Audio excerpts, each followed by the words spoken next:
One, two, one, two, three.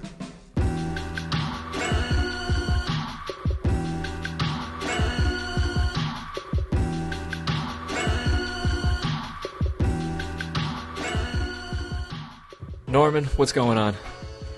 How's it going, Max? It's going good. It's going good. Been a while. It has been a while. We have been on a hiatus. Both of us have done some pretty cool stuff, I think, in the past couple of weeks. I mean, it was not an intended hiatus. We told the people we were going to talk about Mickey 17, and we are on this episode. But do you want to tell the people what you were doing over the past couple of weeks, Norman? I know you were working on a short film. Yeah, just been busy. I'm trying to get ready for the summer, get those projects ready. There's some things I'm working out, some things that kind of fell through. It's been a mess this month, just with life, and we've been finding it hard to find some time to sit down and record here. So I'm excited we're back. Max, what have you been up to? Why don't you tell the people at home? Yeah, first off, great to be back. Great to be back. But yeah, no, I was at South by Southwest for a little while, Very and nice. It was pretty hard to find a place to record there, so that was a little difficult. And then, working some freelance stuff and other projects, just kind of went to New Orleans for vacation. That was pretty Very fun. cool. Um, Had to come back for Snow White. We're excited to talk about it today. Yeah. Snow White, baby. It's Not. here. Yeah, no. Fuck Snow White. So, yeah, no. Shout out Rachel Ziegler, though. Yeah, Rachel Zegler's cool. But yeah, no. We're back. We're going to be more consistent. March was just a little bit of a crazy month for, I think, both of us. And if it makes y'all feel better, not much came out. So we're going to talk about what we saw. It's been a little bit of a disaster in March. Some all-time box office lows here. Just a general lack of interest in the movies lately, and it's kind of upsetting. I mean, it's deeply upsetting when you look at the totality of kind of where we're at. But let's kind of get into it here. As always, this is the Sneaking Into the Movies podcast. I'm Max Nathan. And I'm Norman Davis. And let's start off by giving the people what they want. Mickey 17, Yes. which it's about a month since it came out now, I'd say, give or take. Yeah. I think we've had a lot of time spent on it. Max, you saw it once or twice? I saw it twice. Okay, cool, yeah. I saw it the once when it came out. I've not seen it since. I still got all my notes, and it's still fresh enough in my head because we haven't recorded yet. So Yep. I've been trying to keep the Mickey 17 part of my brain intact. But yeah, I went and saw this opening night in IMAX the way that Bong would want me to see it. And I had a great time. This was such a fun movie. I'm so glad I went and saw this in theaters. We'll talk about this after. But the people who were in my theater, they were having a really good time. But yeah, I went with a group of my friends. We all had a great time. It's funny, it's cool, it's smart, it's witty, it's exciting. It was great. I mean, it was such a cool follow-up to Parasite, like the ultimate blank check movie. Yeah, Max, what did you think about Mickey 17? So first viewing and second viewing was a pretty different experience for me. First viewing, I was just excited to be there. Like, seeing Mickey 17 finally. Max 1 screening? What's up? This was Max 1 screening? This is Max 1 screening. Okay. Yes. But yeah, no, I was very, very excited to be there, finally seeing Mickey 17. And yeah, I really, really enjoyed myself. Thought it was funny. Thought it was cool. Always great seeing a Bong Joon-ho film.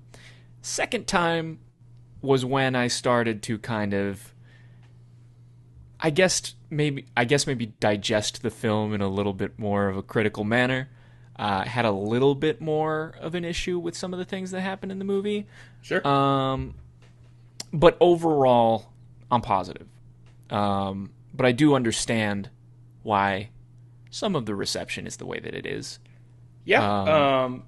Do you agree, though? It's a total bummer this movie is flopping as hard as it is. It is a total bummer. Yeah, it is definitely a bummer that it is flopping. It had a $118 million budget before marketing. Big, expensive, blank check movie, as you said. This is Bong's follow-up to Parasite. he could have done whatever he wanted on this one. And he chose to make Mickey 17. And worldwide, it is currently sitting just over 120 million, which is just over the budget. And, you know, you might be saying, oh, it made more than its budget. They spent a lot of money on marketing. So it's likely going to lose around $75 million. Yeah, I think we've That's talked tough. about this before, but just a little sneaking the movies fact for y'all at home. The general rule, correct me if I'm wrong, Max, but I think it's like you spend 1.15 on marketing. So if a movie costs $100 million to make, you usually spend around 50 to 100 on marketing too. Mm-hmm. Which, yeah, just not to confuse people at home. I know you kind of mentioned it, but Yep. it's a fun thing, yeah. Because it always just drives me crazy when a movie comes out and whatever. It's like, oh, but marketing. But As like that's just some film nerd crap. Exactly. Like as like an easy like general rule, I usually just double the budget, even though that's a pretty expensive marketing budget depending on, you know, the thing that you're. Yeah, I guess it's hard. You're doubling. So if it's a small budget, you know. Yeah, I mean, a lot of it too, you can kind of tell. Like something like Wicked, like that was probably more than double the budget, or it might have just been double the budget. Like that was everywhere. Yeah. Something like Captain America, like you have to take that into account. So it's always weird with these, but yeah, Mickey's looking to lose a lot of money, which is sad. I mean, it's not. You and I aren't losing money. you know, David Zaslav is losing money. So if anyone's gonna lose money, I'm glad it's him. But it sucks because I mean, there's always this weird thing when movies like this come out. I don't think we really a lot of time to talk about this today, but we just got that trailer for One After Another, the new PTA movie. Yeah, one battle after another. One battle after another, right? Which looks incredible. And there's already variety articles coming out about how, like, oh, it's not going to make money. Yeah. And it is this weird thing because it's like, who cares? Movies shouldn't be made to make money, especially for people like PTA and Bong Joon-ho. Mm-hmm. But also you got to look at it like, if a Bong Joon-ho movie isn't making that, you know, like this guy won Best Director, and that's why he's getting money to make this movie, not because it's about Avengers or something. Yeah. And yeah, if it doesn't make money, at the end of the day, these studios have to make money. So it sucks. Yeah. I don't know. I think before we get into the money discussion of it all, because that is such an important piece of it. Yeah. Kind of want to talk a little bit about just the general movie. No, definitely, yeah. I'm just getting over my head because, like you just said, we're going to talk about Warner Brothers is like in hell. They've been in hell, but after a month, they're even more hell. Yeah. So, but yeah, let's talk about the actual movie. Max, what do you want to say first here? First of all, the performances are across the board pretty fantastic. I think Pattinson is obviously great, like playing two people. He's 17 and 18 for most of the movie. Mickey's 17 and 18. Yeah, it's just, I particularly liked the performance as 18. Like that's the version of him that kind of gets to do the most kind of, I guess, out there. Yeah, he's pretty out there, and he does the Batman voice a little bit. It's a lot of fun. Yeah, he's a freak, dude. 18 is a freak. I couldn't believe it because I mean, 17 was a lot of fun too. Yeah, I love the voice. Robert Pattinson, underappreciated thing this man does. He always kind of does a different voice. Yeah, which a lot of his actors don't do. A lot of roles don't call for. He could have done his just normal voice, and it would have been fine. Yep. But he just goes that extra step, and it just makes me so happy. I thought you hear his voice almost immediately when the movie opens, and I loved it. I was like, oh my god, this is fantastic. But that is the kind of thing that I could see some casual walking into the movie theater and the movie starting, and then thinking, oh, is he going to do the voice for the whole movie? Yeah. Like, you know what I mean? But I loved it.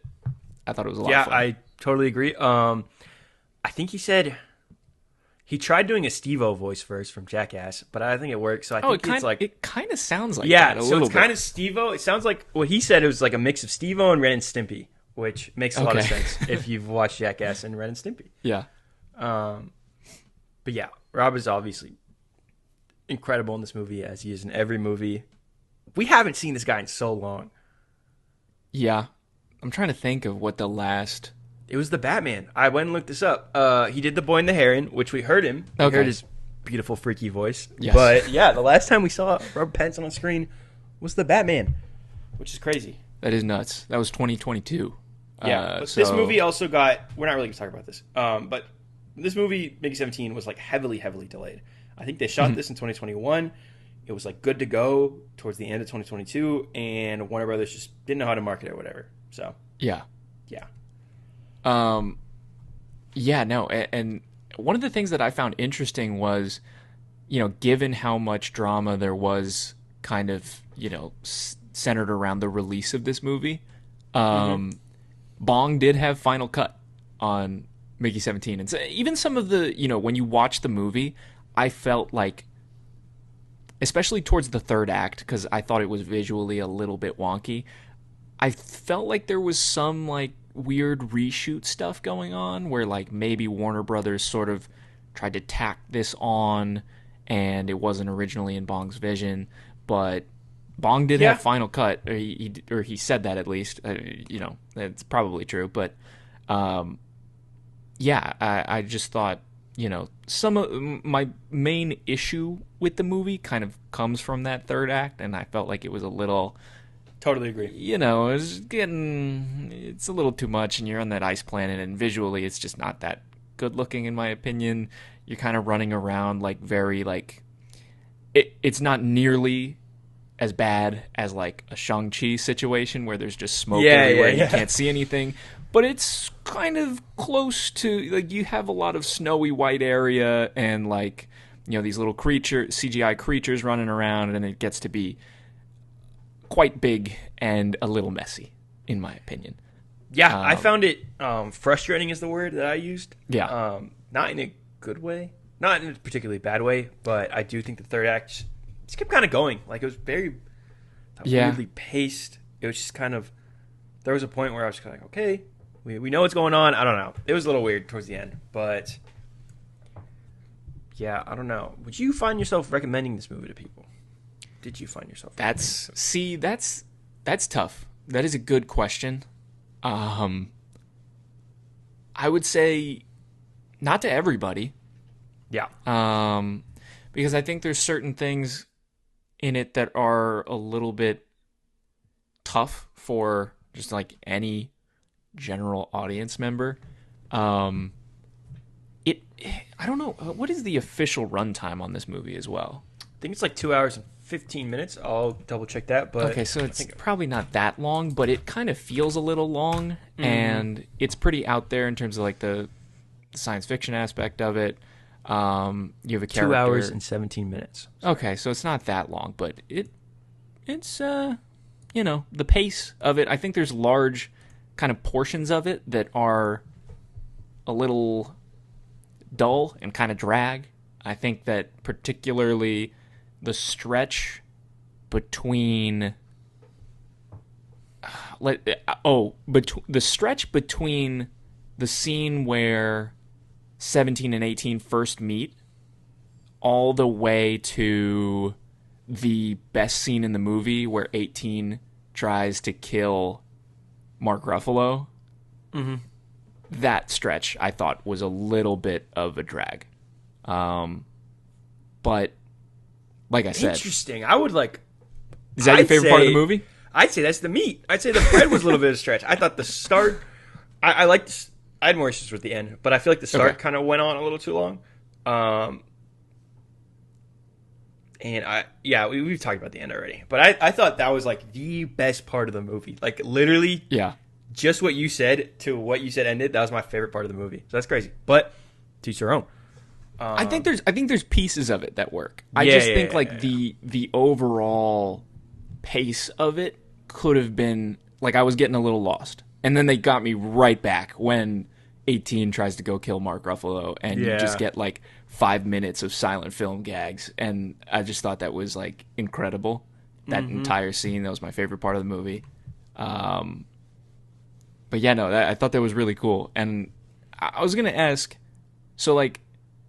This movie is very comedically broad, I guess I would say. Meaning it's just, all the characters are just heightened versions of, characters you see in real life. Like Mark Ruffalo is playing a very Trumpian character. Like Bong Joon-ho said, like, it isn't inspired by Trump, but like Mark Ruffalo's definitely bringing it to the table. And I feel like a little Elon he may have thrown in there. Yeah, some of that's definitely there. And so a lot of this stuff, even Pattinson's performance, like everybody's performance is heightened. Everybody is on 10 in this movie. And that contributes to the comedy a lot. And you think about Bong Joon-ho as a filmmaker, he's a guy who made Snowpiercer, who made Parasite, and thematically, Mickey 17 has a lot in common with those two movies, I think. Definitely. But the execution couldn't be more different. And I feel like it's a testament to maybe... I mean, obviously it's a different style, and directors switch the style up all the time. But it could be a testament to how much Bong has changed over the course of his career. And maybe how much the world has changed over the course of the last few years since he made Parasite. I don't know. Yeah. But I guess I'll say I don't think Parasite's as heightened. Parasite, though, that movie's funny. Go and rewatch that movie. It's pretty funny. It is. Because I also, right before this came out, I rewatched Memories of Murder for the first time in a while. And another dark movie, but another pretty funny movie. I don't know. This kind of reminded me of, like, have you seen Okja? I haven't. I need to. This was, like, very, very similar to Okja. Like, that heightened reality you just talked, like, everyone, like, Jake Gyllenhaal's crazy in that movie, and he's also doing a freaky voice. Mm-hmm. But I'm glad to see Bong go back to it, because this does feel like, it's like what he's doing in Okja to, like, an 11. Okay. So, Okja, like, it's definitely heightened reality. Like, it's weird. Like, Tilda Swinton and Jake Gyllenhaal, they're being weird in that movie. Same themes. It's pretty funny. But this is like that. Like, yeah, like times 2. So, it's interesting. I mean, we'll see what he makes next. I think he said he's going back to Korea. Okay. Which he usually does. It seems like, and we're going to kind of talk about this, I guess, with the Best Picture winner too. But Bong has this very interesting track where he will make a movie in Korea. It's incredible. Blah, blah, blah. So America, Hollywood, gives him a blank check, and it fails. He goes back, he cooks, you know what I'm saying? Yeah. So it's interesting. I just see a lot of people coming out of this like, oh, Bong Joon-ho, like he'll be fine. Yeah, he'll be all right. He's Bong Joon-ho. He's Bong Joon-ho. He'll be fine. Everyone in this will be fine. I saw. Did you see the clip of him and John Carpenter? Yes, and how he's scoring his next movie. That'll be cool. That will be cool. So looks like we're going to horror mode with Bong. Exciting. Yep, that should be cool. For those of you that don't know, in that clip, Bong Joon-ho is with John Carpenter on a stage, and they're talking about Bong Joon-ho's next film, and Bong asks John Carpenter if he will score his next movie, and John Carpenter agrees. So hopefully they follow through with that, and John Carpenter scores Bong's next movie. That would be sick. Match made in heaven. Yes. So, actually, I kind of want to talk about Toni Collette for like 2 seconds before we move on.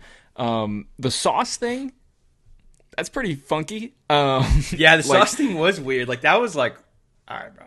Yeah, like that was like, I don't know. That was like like reminded me of like Adult Swim. Yes. Like it felt like a Tim and Eric or like yes. Or like a Connor O'Malley thing. I don't know. I liked it. I thought it was like funny. Yeah. It's like one of those like super weird, like recurring gags that she's just obsessed with sauce. Mm-hmm. And like in the moment, like I thought like, okay, that's kind of funny, but like it's more weird than it was funny for me. Like in the sense of like, what's he trying to do with that? You know what I mean? And I want to ask what you thought of that first. Like, what do you think he was trying to do with the sauce and Toni Collette's character in the movie? So I have a couple ideas / theories, and maybe it's a bit of both. I've just kind of dragged from a lot of places. But I think a big part for me was just like, I'm trying to figure out how I want to put this into words. But like essentially like she didn't care about these animals. She just wanted to make the sauce, right? Like just go kill these things for this stupid little thing I want to do. If that makes sense. Like these rich people, I think they just get like bored, so they have to do all this weird stuff, like just like becoming obsessed with sauce or whatever. You know what I mean? Or like all these celebrities, they have these shticks. You know, Gwyneth Paltrow famously has. We don't have to get into that, but just it kind of not necessarily like the Gwyneth Paltrow, but it reminded me of like that, just like rich people who think they're geniuses at something because they really like it, so they just do that. I don't know if that makes sense. Yeah. That's kind of also where I was going to go with it. It's kind of what I was thinking as well. Maybe as like an extension of it, I kind of thought it was interesting that like she's obsessed with like the thing that goes on top of food that isn't really food. Like she's obsessed with like it's almost like the style over substance thing. Like they're eating food that is like sludge crap. Ugh. Yeah, and that whole dinner thing was ugh. Yeah, it's disgusting. And then she's coming in like, look at this sauce I made. And like when you boil it down, it's like, bro, the food still stinks. Like it's, you know. Yeah. She's obsessed with the thing that goes on top of the thing that you're actually eating that doesn't even actually matter that much. I like that. But yeah, I think there's definitely also like weird celebrity stuff and like just being obsessed with something so not that important and making it your whole identity. You see that a lot. So yeah, I think that's probably what he was going for there. Real quick, what did you think about the ending? Like the ending or like the third act stuff with like after Mark Ruffalo, spoilers for a movie that came out a month ago that no one saw. Like after Mark Ruffalo died or like just that whole like last 30 minutes. Like the last 5 minutes. Like there's almost like two endings to the movie. Yeah, so like the second like you're talking about with the metal and all that and like yes. When that like if anything was reshot, it was probably that. I don't know if you're talking about like things like that looked very like MCU-y to me. Yep. Derogatory. Yeah, no. I was watching the ending. I just thought it was so interesting because like, you know, like we said, Bong did have Final Cut, but I couldn't help but feel like there's two endings in the movie that got released in theaters. And, you know, so first off, we get Mickey going up to the thing the printer that he comes out of, and Toni Collette's there. She's making sauce, and she's also making Mark Ruffalo's. And it's supposed to be a pretty, you know, harrowing, like, we actually didn't defeat the evil that, you know, we were dealing with for the entire movie, and it's just going to persist with this printer, and, you know, that's kind of the general vibe from that version of an ending. And then you kind of go outside, and it's like, oh, it was all a dream. And, like, he says something along the lines of, like, I deserve to be happy, or something like that. Like, he's basically, you know, stopping, or just kind of letting go of that anxiety in order to lead his life. And I think that's a cool way to end the movie. But would you have been okay if it ended with the printing of Mark Ruffalo? No. I would have taken that out and just had the whole, I don't know, we saved the day ending. The Star Wars ending. I don't know. Yeah. I kind of like that. I kind of think, I think that one or the other would have been, would have fixed it for me. Because I think both are interesting in their own ways, but together it's kind of like a little contradictory. And like I said, the pace of the movie is kind of an issue, and you're making it longer at the very end, and people who, you know, it's just, you know, we could have picked one or the other, I think. Yeah, honestly, I think the first ending would have been terrible. Okay. I'm not going to lie to you. Now that I'm like thinking about, I don't know. How do you feel? I don't know. I think that it could have worked. I mean, you have to rework it probably a little bit, but I kind of like the idea that given the, because some of the, and I saw this movie a month ago, so I'm trying to recall it on the fly. So bear with me. But I think part of what the movie is about is kind of the, I guess, humanity's inability to act in the greater good, or act for the greater good when your own state of being is being threatened in the process, and like not being able to make sacrifices and that kind of thing. And also obviously how just rich people have and will continue to create hell on earth. So in that sense, I think that the ending of like the bad, or I'm just going to refer to them as the bad guys using the printer that creates our hero for the movie and, avatar for the revolution, I guess. Also creating or maintaining the grip of the authoritarian regime. It's something, there's something there, I think. But yeah, no, I think that both could have worked. I do kind of like, where you're coming from though, like the, we saved the day ending. 'Cause I do like the, I deserve to be happy thing at the end. Like that's the line from the end of the movie, I think. Yeah. It was sweet. I don't know. It reminded me, not that line, but just like A New Hope. I think it's just because he got a medal and they beat the bad guys. But yeah. I just thought it was a sweet ending. Yeah. Smile on my face. Everyone won. I should have won. So. Yep. Yeah, but anything else about Mickey 17? Not really. Do you want to take a break before we get into our other catch-up movies? Yeah, sure. Okay. All right.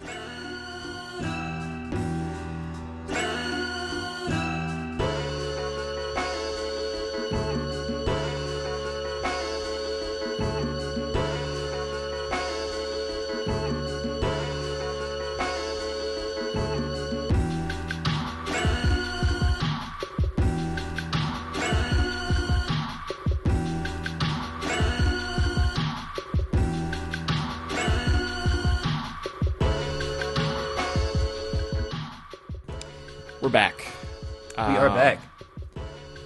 Norman, you saw Black Bag, right? I did see Black Bag, yes. Let's talk about it. All right. What'd you think about Black Bag? I quite enjoyed it. I thought it was a solid time at the movies. I agree. I couldn't agree more, actually. I thought it was very well written, which was nice. Yes. David Coep, I believe, right? David Koepp, yeah. David Koepp, yep. Who hasn't... I gotta go look through everything he's done in a while, but this was his best script that I remember in a long time. So, you might want to look at his IMDb, because it's not of all time. No, not of all time, in a while. Okay. Let's see.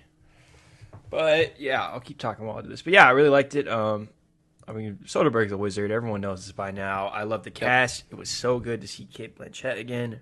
I am a crazy tarhead. And it's been a while. So I didn't see Borderlands. Did you see Borderlands? I did not see Borderlands. Although I was a fan of Thanksgiving, which is Eli Roth's movie before that. So okay. Yeah. Fair not enough. seeing Borderlands, though. That's not happening. Nope. Yeah, for my money, by the way, I just looked at it. This is David Kopp's best work in like at least 10 years. Last 10 years, some of the highlights: Dial of Destiny, The Mummy, Oof. Inferno, Presence, which I guess I didn't see.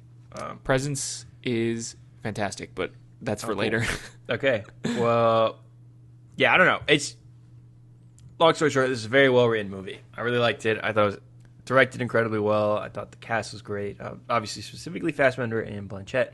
Yep. But yeah, you? Yeah, I really liked Fassbender and Blanchett, but the entire cast is like amazing. Yeah, no, they're all really good. You haven't even mentioned, you got your boy Praetorian Jack in this movie, Tom Burke. That is so true. Yeah, he was fun in this too. He brought a lot of the comedy, I thought. I mean, especially in that opening scene where he gets his hand stabbed to the table by Marissa Abella's character. It was a lot of fun. I will say though too. Talking about the cast. Mm-hmm. Never been a big Regé-Jean Page fan. Okay. thought I was pretty good in this. Yeah. He does have a lot to do by the end of the movie. Spoilers for Black Bag. He is kind of the guy orchestrating the entire it's called Severance. Mm-hmm. Yeah, he's kind of orchestrating the conspiracy surrounding Severance. That makes me think about Severance. Yeah. But yeah, no, he has a lot to do by the end of this movie. He gets to go a little nuts. And I have been a fan of him since Dungeons and Dragons. That was like literally the only thing I've ever seen him in. And I thought he was fun. I did not like him in that movie at all. Okay. Interesting enough. But yeah. Yeah, continue. Sorry. That cast is great. Regé-Jean Page, great. Naomi Harris, great. There's 6 central characters, and the movie is kind of about the relationship or the relationships between people at work, or the relationships between people in relationships at work, I guess I should say. And it's, wrapped in this spy thriller. And it was really cool. It's just a very sleek, well-made little movie. It's a $50 million movie. We need more of these. I think it's just, a really great thing when we can have a modestly budgeted, extremely well-written, well-shot, just great movie come out. If only it was well marketed. If only. Well, that's something I want to talk to you about. But yeah, with this movie or marketing in general? In general. So okay, cool. So that kind of leads into our discussion about the box office. This also, like Mickey 17, like Captain America, like many other things in theaters right now. I'm so sorry. Before we go into box office, do you want to give your spiel on Looney Tunes? Because it's going to tie into this greater argument. Because I know you saw that and I didn't. I will give my spiel on Looney Tunes really quick. I saw Looney Tunes the day the Earth blew up. Didn't really like it. I thought it was... I was so disappointed because I was very excited to see it. I loved the Looney Tunes. And it was a movie that felt like it was so very clearly some generic, two friends learning how to work together movie. Sure. That they turned into a Daffy and Porky movie last second. And it's extremely generic. It's not even that loony. They don't really do much in terms of slapstick classic Looney Tunes comedy. It is a very straight down the middle, kids, two roommates who are down on their luck trying to fix their roof. It's very generic, and that was my issue with it. I did not like it, and that's unfortunate because I was very excited for it. But yeah, I am a fake fan. I've not seen this movie yet. Yeah. For starters, it's barely showing anywhere. Yes. And my main reason is I can't really find anyone to go see this with me. My girlfriend won't go see this with me. None of my friends are interested. And I'm not brave enough to go to a kids movie by myself. So I will check this one out when it's at home. I have even thought about just buying a ticket. And even if I don't go, just financially supporting it because of Looney Tunes, which we'll get into in a little bit here. But yeah. This movie is also flopping, by the way, which is why I wanted to bring it up. This movie was not distributed by Warner Brothers, who, for those of you who don't know, own the Looney Tunes. They sold this movie off to a independent distributor named Ketchup Entertainment. Yep. Which is weird because for those of you who've been following, Warner Brothers really seems to hate the Looney Tunes. But yeah, that's the day the Earth blew up. Yeah, why don't you go back into your box office talk there? So, general box office talk. So, Black Bag opened to $7.5 million against its $50 million budget. That's bad. That's not good. That is an indicator of a flop. So if we're keeping score here, Black Bag, Mickey 17, Looney Tunes, Captain America although Captain America might eke out barely. It's a flop. It may break even, but it not making like a ridiculous amount of money is like a flop. Yes. It should be making like $7 to $1 billion. So yes. So we have a bunch of movies here that, the quality between them varies greatly, but the general theme here is people are not coming out to the movies. And so I want to ask you, just in a very general sense,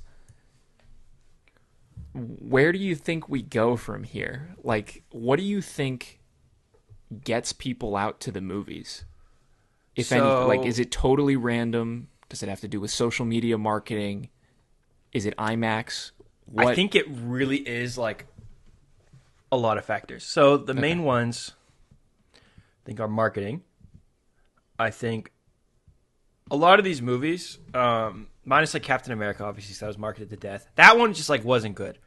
Which you can talk about. Like, that's a whole different thing. Make that movie good. Like, that movie didn't make money because people went and saw it, like us, and didn't like it and told people not to see it, which is fair. But yeah, like Mickey 17 or Looney Tunes, which you didn't like, but it seems like a lot of people do. So I'm just gonna put it there. But yeah, like Black Bag. I think these movies just weren't marketed well. I mean, like Black Bag, we knew about it because we know about all this stuff. But I don't even think like we are the target audience for that. We're not. Black Bag is an adult movie. Yes. I don't mean like an adult movie. I mean like it's a movie made for adults. You know what I mean? Yes. Like this is like a dad movie. Yes. It's like a parent movie, and my parents didn't know it was coming out. How the hell is it going to make money? You know what I mean? Like I immediately told my parents to go watch this because I knew they would love it. But I think marketing for something like if you're going to put $50 million, like throw on some trailers during the Super Bowl, or like not the Super Bowl, during football though, but during basketball, like I don't know what's going on. I feel like I didn't see a ton of trailers for this. See, it's tough because that kind of real estate during these big games costs a lot of money. Number one. Number two, I kind of did see Black Bag during, I think it was like the NBA All-Star game or something. Like, I feel like there was a Black Bag spot on some big game that I was watching recently. I don't know if it was just a general national TV. I think it was like I was probably watching like Luka's first game as a Laker, and I think there was a Black Bag trailer on there. Okay.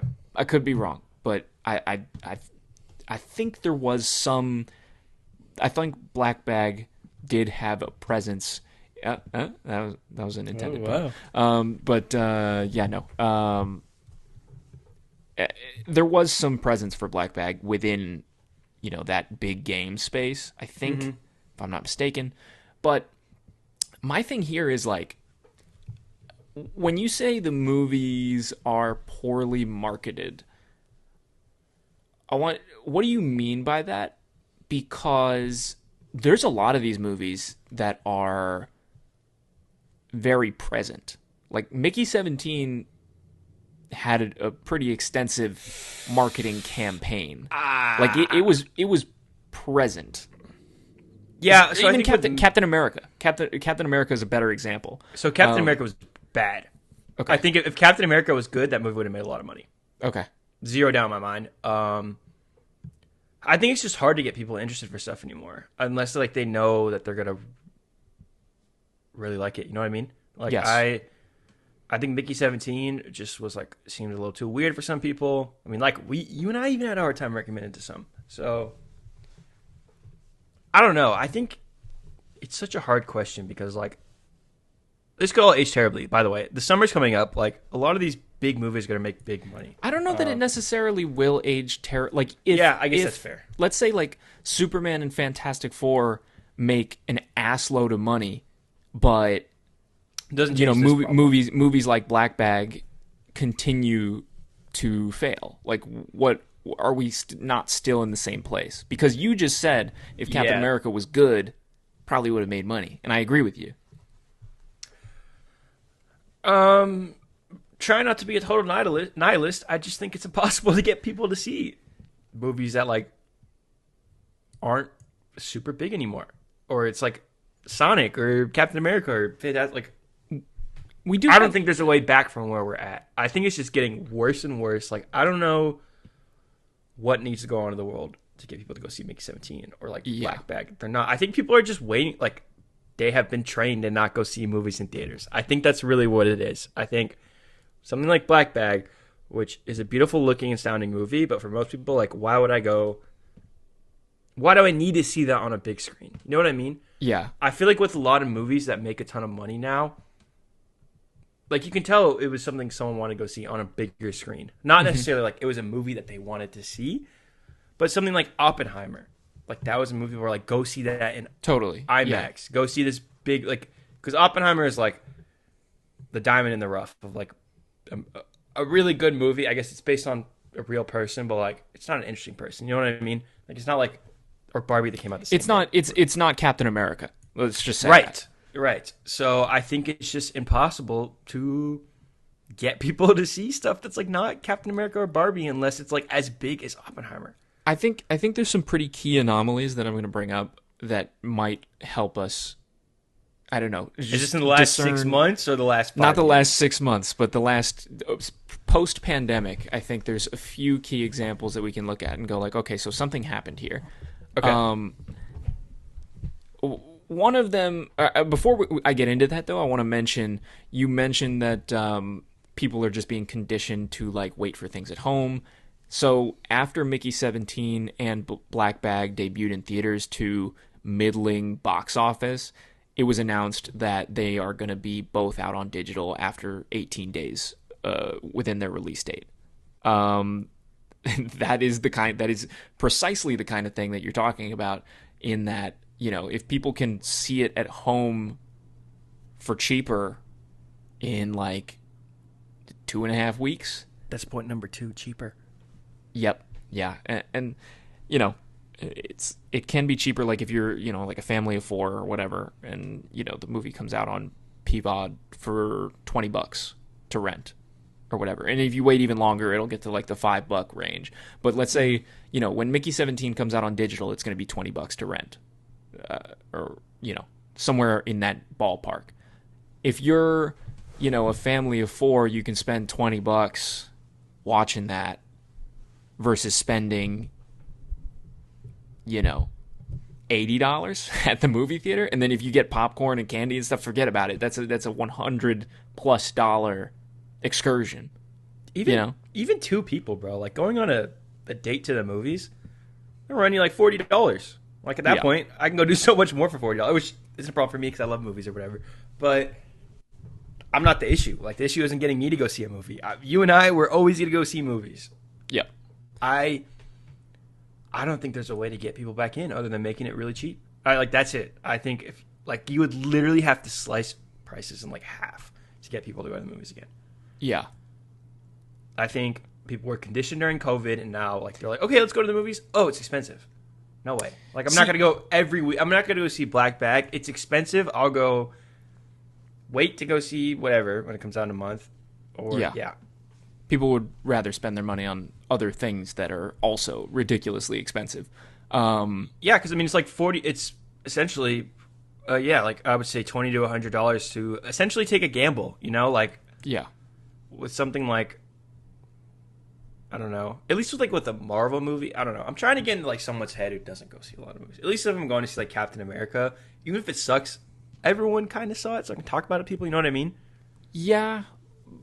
But did everyone see that movie? No, but like opening weekend, like people go see Marvel. Like, oh yeah, if you go see a Marvel movie, about, like, you will have someone in your circle to talk about it with. You know? Yes. What I mean, and I think that's a big thing for people too. Just like, what are other people watching? Yeah. See, this is why it's tough, and I think this is a key part of this discussion. With everything going on with the advent of streaming, and then just where the economy is at as well. That was point 3.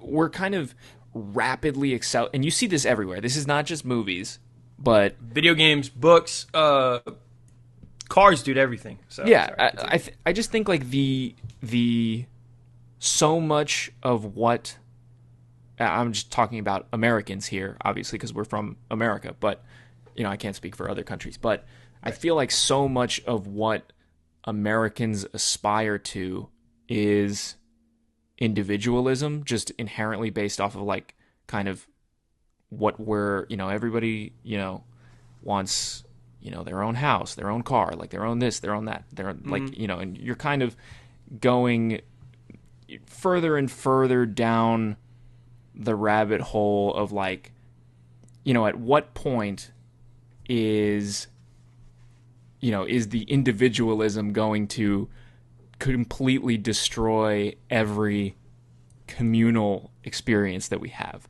So that's interesting.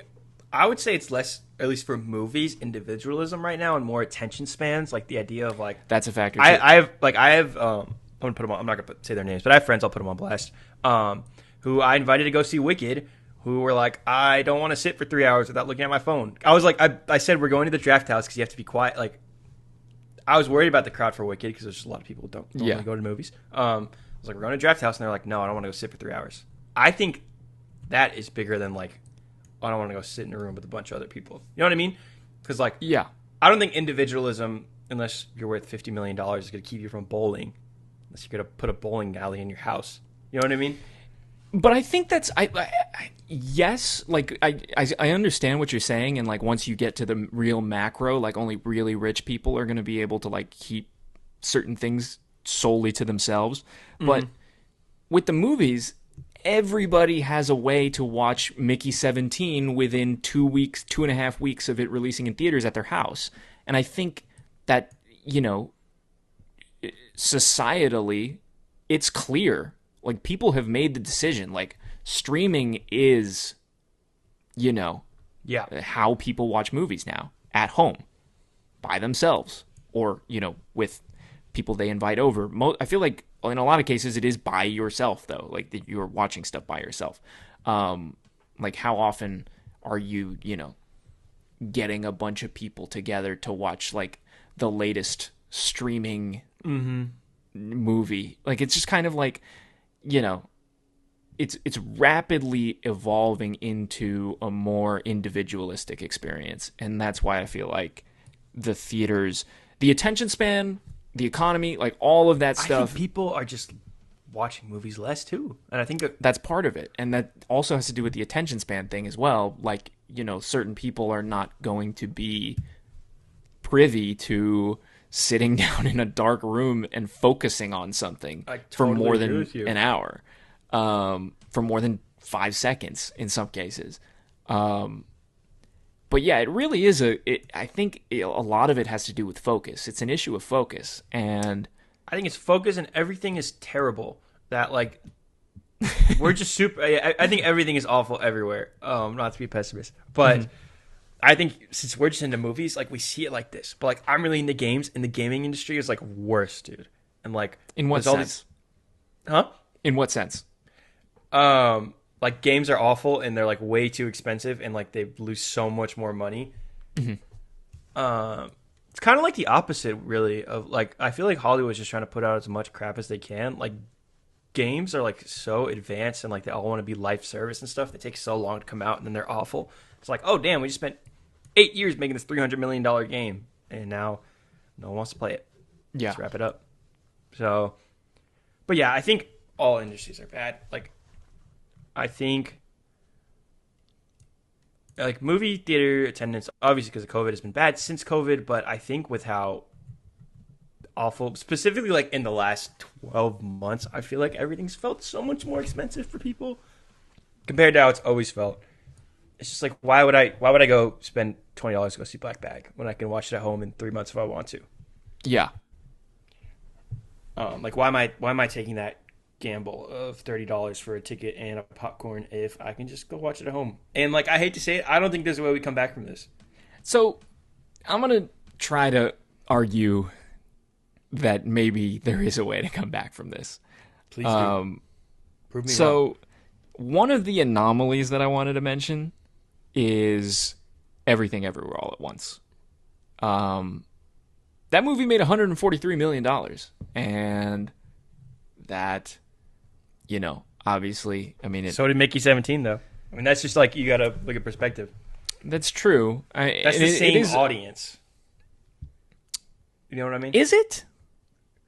Yes. 'Cause I feel people like who so like many weird people- out there stuff who are okay with like watching quote unquote prestige stuff. I don't know. I don't like. I don't really know how to make sense of what I'm trying to say without being pretentious, but I feel like it is the same audience. But continue. I think there is definitely some overlap, but if you go to it's a little different because Mickey 17 came out a month ago. Mm-hmm. But if you go to the average person on the street and say, "Have you seen Mickey 17?" the answer is likely going to be no 9 times out of 10. Right. You ask the question about Everything Everywhere All at Once, it's going to be a lot more people that say they've seen that movie and love that movie. Now, So that movie also was so ridiculously like new. I like that movie. I don't like it as much as most people do, but I like that movie. Just felt so fresh and like unique. I will also say that movie came out during a time when multiverse shit was cool. yes. I think that's why that movie got a lot of help. I think just because it was like a sci-fi multiverse movie that was just really good. It's true. I think, and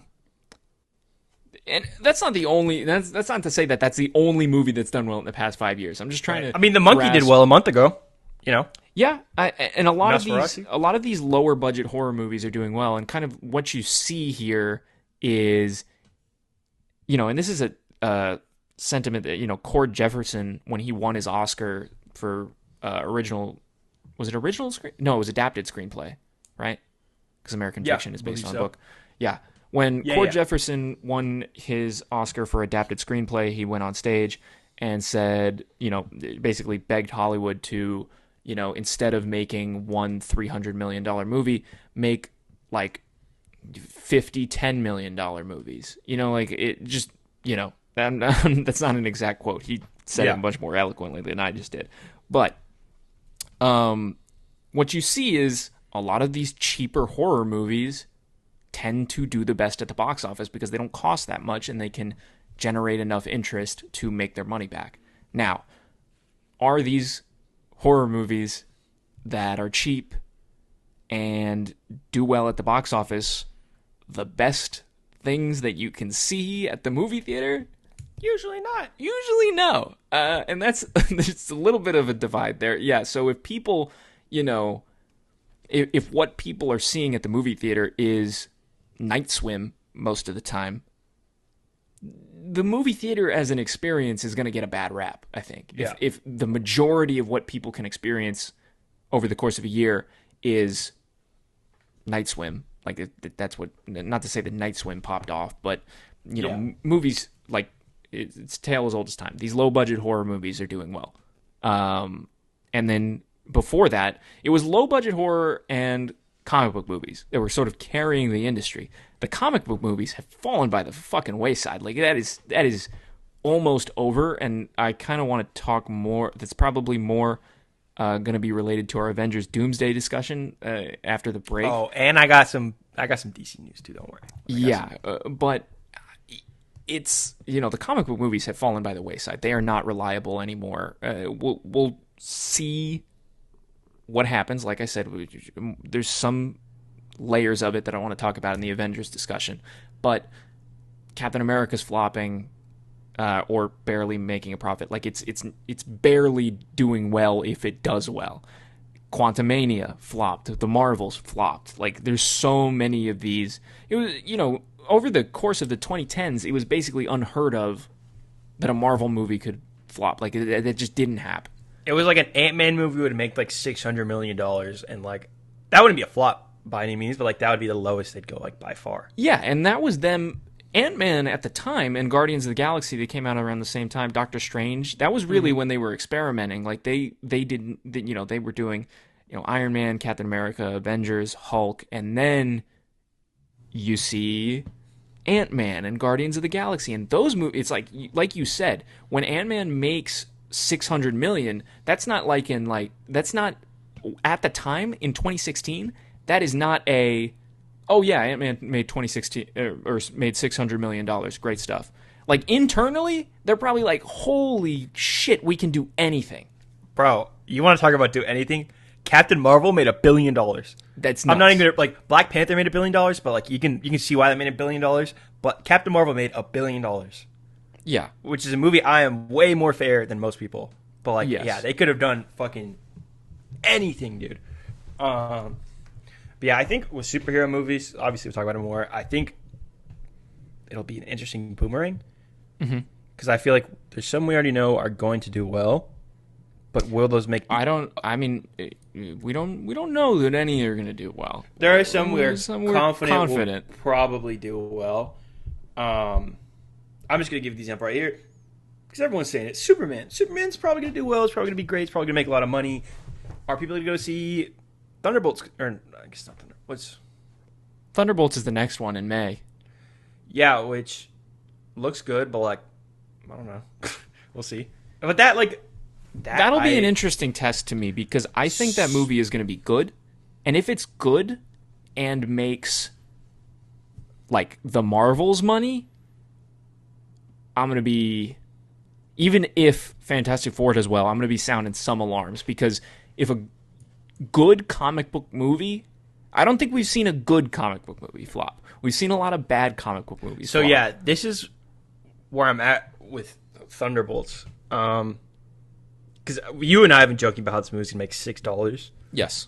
It could make money, dude. It could. I don't want to go through a movie, but I just think like with that, I think like it looks good, and I think Thunderbolts will be like almost a bigger test than like Superman, Fantastic Four, to where like if a superhero movie is good but doesn't have any characters anyone gives a shit about, is it gonna make money? You know what I mean? Because like yeah.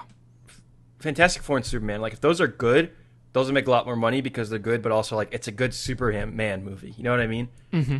So I don't know, but also like the fact that or I'll save that for Avengers talk. But I don't know. It's gonna be an interesting, like with superhero movies, seems to be like a boomerang. Like if one of them does well, a couple of them will do well around the same time. I think you could be right, and I think that it helps that I think Thunderbolts, Superman, and Fantastic Four are going to be pretty good at the very minimum. Yeah. So we'll just have to see on those. But yeah, no. Let's try to brainstorm here. What is the scenario where it gets better? Like, because first we have to look at what's really going wrong here. We talked about the economy, attention spans, the actual movies that are getting put out into theaters, and make no mistake about it as well. The diminishing quality of some of these studio-made movies is related to the economy as well, because so many of these movies, like Captain America, for example, that's a movie that was a production nightmare. It was not a well-produced movie. They, had to do a zillion reshoots, and a lot of that is the way that Marvel makes movies. They don't really, they're not great at like making finalized decisions. They like to sort of, make the movie and not commit to, certain things within the movie so that they can reshoot them later when they actually decide what things are going to look like. This is why you have some visually wonky VFX sometimes, and the movie's budgets. The more time you spend on these movies, the more money you spend on these movies, which is why Captain America is a movie that like balloons up to like probably like around a $300 million budget or something like that. Something absolutely ridiculous. Although actually they said like it was like 180 or something, right? For Captain America? Yeah. Yes. Yeah. Lying. There's no fucking way, but okay. Yeah. Yeah. So like what do we do here, Norman? Like what do we do? I don't know, bro. Like, I think it's hard. So I think what we forget, especially because we're younger, just in general, like most movies don't make a ton of money. I think the issue now is movies used to not make money, and that was okay because they would have a second life on DVD. This is a good point. And like you would make that money back. Like studios are okay with movies having streaming second lives now, but like it's not making them money. That's just being like, okay, we random example. It probably did well. Conclave. Just came to my head. However much they spent on that, if they didn't make that money in the theater, then it's on Peacock. Cool. It's not making money for Peacock, but it's like, okay, people are watching this, so we put our money there. So I don't know, dude. I think either better marketing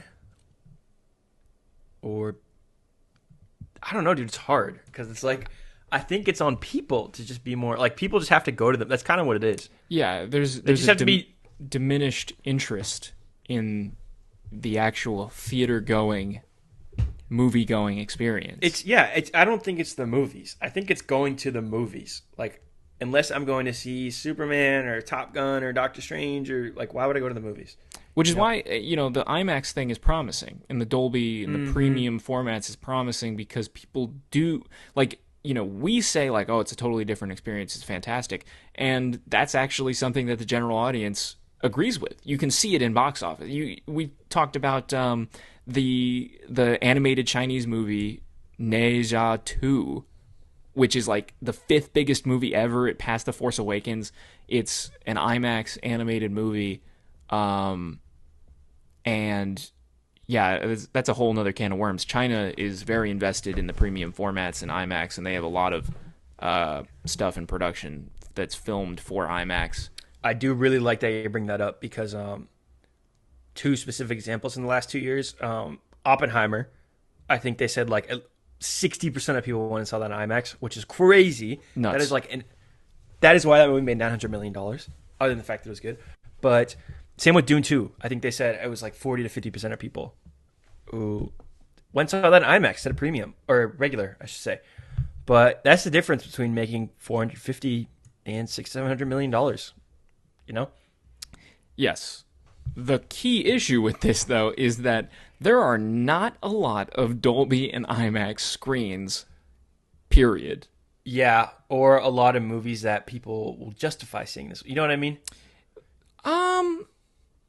Yeah, I guess. Do you feel? I'm going to ask you this. I will say I did see Black Bag in Dolby, and I did too. It's a movie that did, take advantage of that Dolby. Like, it was great presentation. But, do you feel like there's any need for us to see Companion in IMAX? See, you bring up an interesting point. I can't think of anything within that movie that felt like, wow, IMAX-y. I had to see this in IMAX. Because granted, I'll go see everything I can in IMAX. Like we went and saw that in IMAX. It was great to see it in IMAX. It was a great presentation. Nothing wrong with it. I don't like that. Doesn't pull people in. Something like Dune. Obviously, you're gonna want to go see that in IMAX, and you're gonna market the fuck out of the fact that that's in IMAX. I think that what exhibitors are sort of catching on to, and the distributors as well, and like these studios and stuff, what everybody's catching on to is that the putting a movie in IMAX gives it another level of validation with the general consumer, which is why you see, like I said, like I think it was, when we got to see Companion, you said something like, you were like, I didn't even know this was an IMAX. And I was like, yeah, they've been pushing it like all over the posters in the trailer, like filmed for IMAX, go see it in IMAX, that kind of thing. And it's like, that is a clear marketing tactic because they know that people like IMAX because everybody saw Oppenheimer in IMAX and it was incredible. And everybody saw, Dune and Top Gun in IMAX. Avatar. And it was incredible. Why do you think those Avatar movies make? Because everyone sees them in IMAX 3D, bro. That's $30 a ticket. I went 5 times. Yeah. It's like a month of rent. I did too. So, yeah, I mean,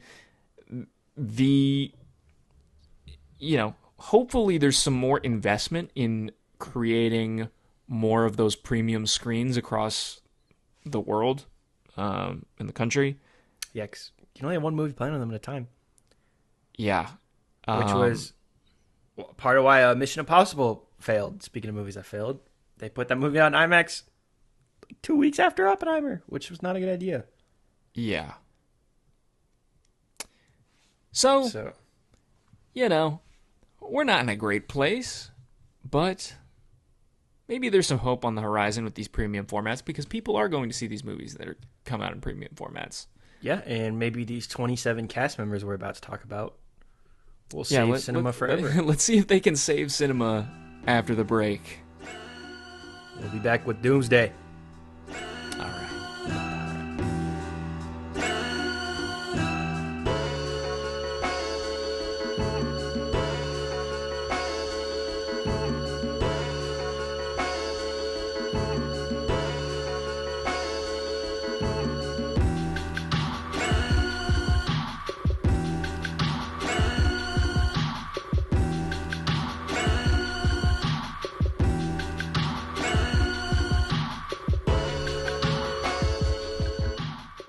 We are back, and before we get into our discussion about the Avengers Doomsday casting announcement, I wanted to tell you a little story, Norman. It kind of has to do with our theater discussion before, just like the magic of the movie theater. So, Yesterday, I went to go see Princess Mononoke in IMAX, which was a fantastic experience. Great movie. But no, when I get there, trailers are playing, right? Mm-hmm. And some shit is on. I don't know. And then we get to the trailer for Minecraft. Mm-hmm. And on the first frame of this trailer, like the first frame, some guy behind me just starts dying laughing. And the entire theater after that just starts dying laughing. It was like the funniest thing I've experienced in a theater in a while. Just like this image of like two pandas in like a ugly ass CG Minecraft world. You've got the dong, dong, dong, and just like everybody's dying laughing in the movie theater. That movie's gonna make $1 trillion. Yeah, so, no, I mean like that's a meme movie. Yeah, we have meme movies now, bro. Like what was it? Minions 2. Yeah, that's how you get people to see movies, which sucks. But yeah, you make them look really good or you make them look really bad. That's kind of, I don't know, it's weird. Yeah. But before we get into Avengers talk, do we want to just quickly go through a couple other things we watched the past month? I know you're at South by. You want to run through a couple highlights, lowlights, whatever you want to talk about. Yes. So South by, in a general sense, this year, I was a little bit busy. I was like volunteering. I shot a red carpet for Ash, which was very fun. Very cool. That's the Flying Lotus one? That is the Flying Lotus one, yes. Did you watch that one? I didn't see it, but I was at the red carpet. Very cool still. Yeah. So, yeah, the movies I saw at South by, I saw 3. Not a lot, not as much as usual, but I was running around, and I was tired, and I was just kind of mostly by myself, so I didn't have, like, that much motivation to, like, run around and start going to places and seeing stuff, and I was kind of like, I'll call it a day. I'll see, whatever, in a month, whatever it was.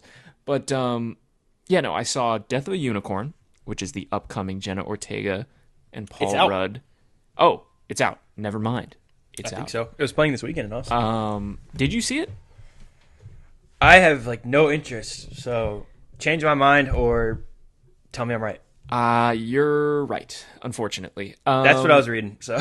Yeah, I don't know. I haven't looked into any of the reception on this movie outside of the people around me in my, at the premiere.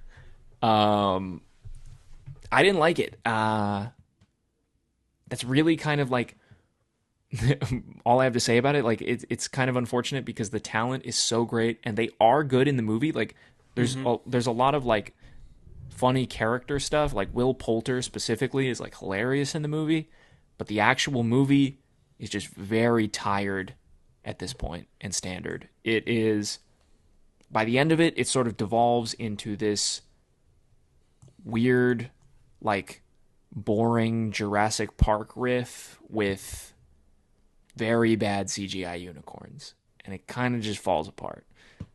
But yeah, it's tough. I wish it was great. It wasn't. Yeah, looking at a 55 on the tomatoes here. Not Oh, very good. wow. I actually would have expected higher, just based on who's in the movie and kind of like, usually there's like a floor to a movie with Paul Rudd and Jenna Ortega and like, A24, like, yeah.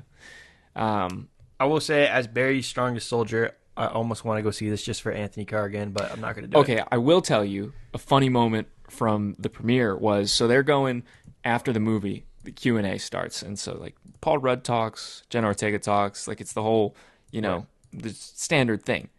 The mic gets to Anthony Carrigan, and the audience erupts, like super loud applause. Like That it was makes like me so happy. It was so fun, and yeah, he's just like this like sweet, like kind of like awkward guy, and like the entire crowd just like absolutely erupts when he gets the microphone, and I thought that was really cool and fun. That's nice. Yeah, I mean, I love Barry. I'm super excited to see him in Superman. Yes, Metamorpho. Cool character. So yeah, moving on. The Rivals of Mziah King was the second movie I saw. Well, not the second movie. Actually, Clown in a Cornfield is the second movie I saw. So I'll talk about that first. So Clown in a Cornfield is a horror movie, and it is like a pretty smart, fun horror movie. Pretty low budget, felt like. And yeah, like I said, don't have much to say about this other than that it is a really kind of like, it's a movie you have seen the template of before, but it goes out of its way to sort of uproot a lot of the conventions of this kind of movie, not dissimilar from, like the Scream franchise. It plays with a lot of horror tropes, and kind of like uproots them and does different stuff. I will say there is also one thing about that movie that is like really had the audience excited. There's something towards the end of the movie that happens that's sort of building throughout the movie, but the woman next to me was just like absolutely screaming her head off when something happens at the end of the movie. And it was cool. It was cool. It was good. Interesting. And I think it's just a good, solid movie. Liked it. Clown in a Cornfield. Cool. I'll have to check it out. Yep. And then the final movie I saw was The Rivals of Mziah King. This is Matthew McConaughey's first movie in like years. Whoa. Wait. I didn't know. Sorry. I didn't even know this. I was just going to wait for you to talk about it. But yeah, I'm looking at the cast now. I haven't seen that guy in something forever. But yeah, sorry, continue. He has not been in a movie in forever. This is a movie directed by, hold on, let me get his name right. Andrew Patterson. Yes, Andrew Patterson, who directed a movie called In the Vast of Night. And I did not see that movie, but I had heard good things about it before going to see this movie, and that had me excited to see this. So I love Matthew McConaughey. Was coming into it pretty, fresh, like didn't really know what this guy's style was, although I've heard it's unique and cool, and I should check it out. So I made it a point to get to this premiere. And first off, I saw like McConaughey and Tony Revolori were like, near, like right next to where I was getting concessions. Like they're like, I made eye contact with Tony Revolori, so that was pretty cool. Very cool. But yeah, no. Other than that, the movie itself is also really cool. I thought that it was great up to a point, and then something happens, and then kind of goes down a little bit. It's a good movie, but I feel like it fumbled. Great movie. Okay. That being said, all of the characters are really great. There's Angelina Lookingglass, I believe is her name. It's like her big screen debut, I believe. And she kind of carries the movie, and she's really great. And you also have great supporting performances from Rob Morgan. Kurt Russell's in this thing. It's just It's just like a good, solid movie. I thought it could have been great. The pacing is a little bit, like I said, something kind of occurs in the middle of the movie that I was not a huge fan of, but, it's the movie they made. I thought it was good. But Cool. Could have been better. Sounds like a solid South by lineup. Yes. All things considered. Cool. Well, yeah, I'll have to check that one out. It looks like it still has no distributor, so we'll see when that one comes out. Yeah. But, yeah, do we want to take a quick pit stop in TV land super quick before we get into Avengers? Yes. Let's take a quick pit stop in TV land. I'll start first with Severance. Just wanted to talk about Severance really quick. You need to get on that. You need to watch that show. I am an idiot who's not watched season 2 of Severance yet. Yeah. Mini rant real quick. Stop taking 3 years for a TV show. Yeah. I don't want to go. The reason I haven't watched Severance yet is because I feel obligated to rewatch season 1. But before watching season 2, that's like 20 hours. I'm behind on White Lotus. I'm behind on Righteous Gemstones. I'm behind on another show we're about to talk about. I hate how long it takes for TV to come out now because it just makes me not want to watch it anymore. It drives me crazy. But totally understandable, but that sounds like Severance hasn't been worth the wait. Yeah. Don't even come close to a spoiler here, Max. I won't come even within a mile of a spoiler right now. Good to know. Because I understand how important the show is. It's awesome. Severance season 2 still awesome. I will say. I think season 1 is a masterclass of television. I think it is amazing. One of the best TV shows I've ever watched. Season 2 is making me believe that it is not what I'm going to say about the entirety of the show, but it's still good. It's still good. Season 2 really is kind of like an expansion of everything, although not that much. And I will say my issues with the show kind of involve the messiness of it. Like, it feels like it feels like they introduced a bunch of things. There were a lot of setups for things that did not have payoffs, and they might pay it off in season 3, these, few things that I have in my head, but there's just a lot of stuff they set up that does not come to fruition in this season 2 that makes it feel, by the end of this season of television, kind of like wasted space and time. And interesting. Yeah, for season 1, which was so tight and just tense and awesome. Yeah, great TV. I've seen season 1. Fantastic. Yeah. It was kind of disappointing to see season 2 kind of unravel a little bit.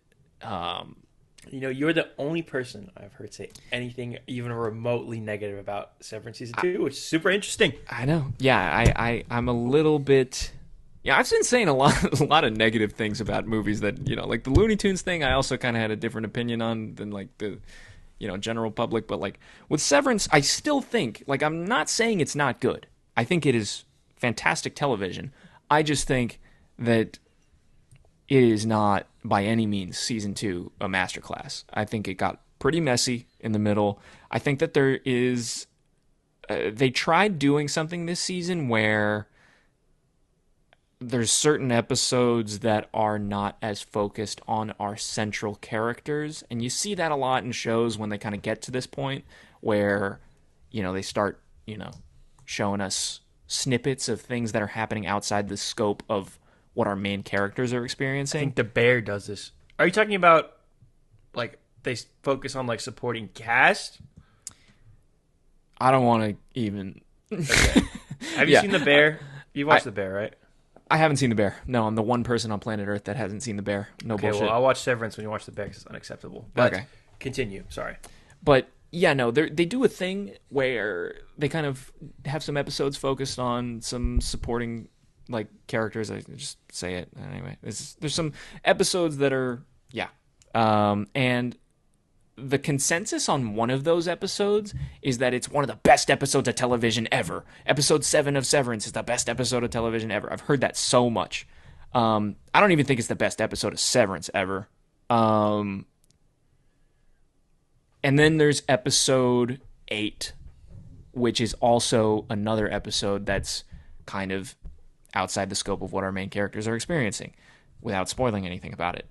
I thought both of these episodes were pretty poor. I did not like them because they felt so separate from everything that was going on in the main thrust of the story. And also, there's a lot of exposition in those episodes that would have felt so much more rewarding had our main characters naturally discovered them within the plot, rather than Ben Stiller holding your hand and saying, here's what you need to know before the finale. Interesting. So I still like Severance. I think Severance is awesome. I thought the finale was fantastic. Actually, you know what? The finale is kind of a perfect,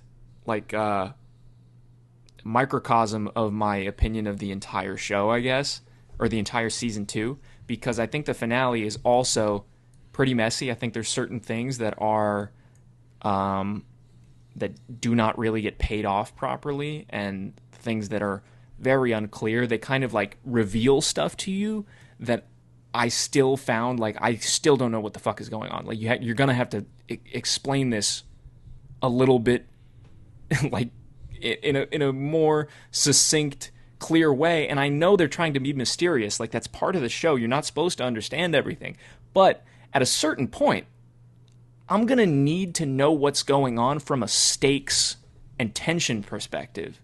Because if I don't really know what's going to happen here, if there's the threat of something, but the whole thing of the show is don't trust anything. I don't really know what's going on, sometimes. And I don't know if that's a problem that a lot of other people have. Maybe that's just me and I'm being dumb. But I had that problem with the finale.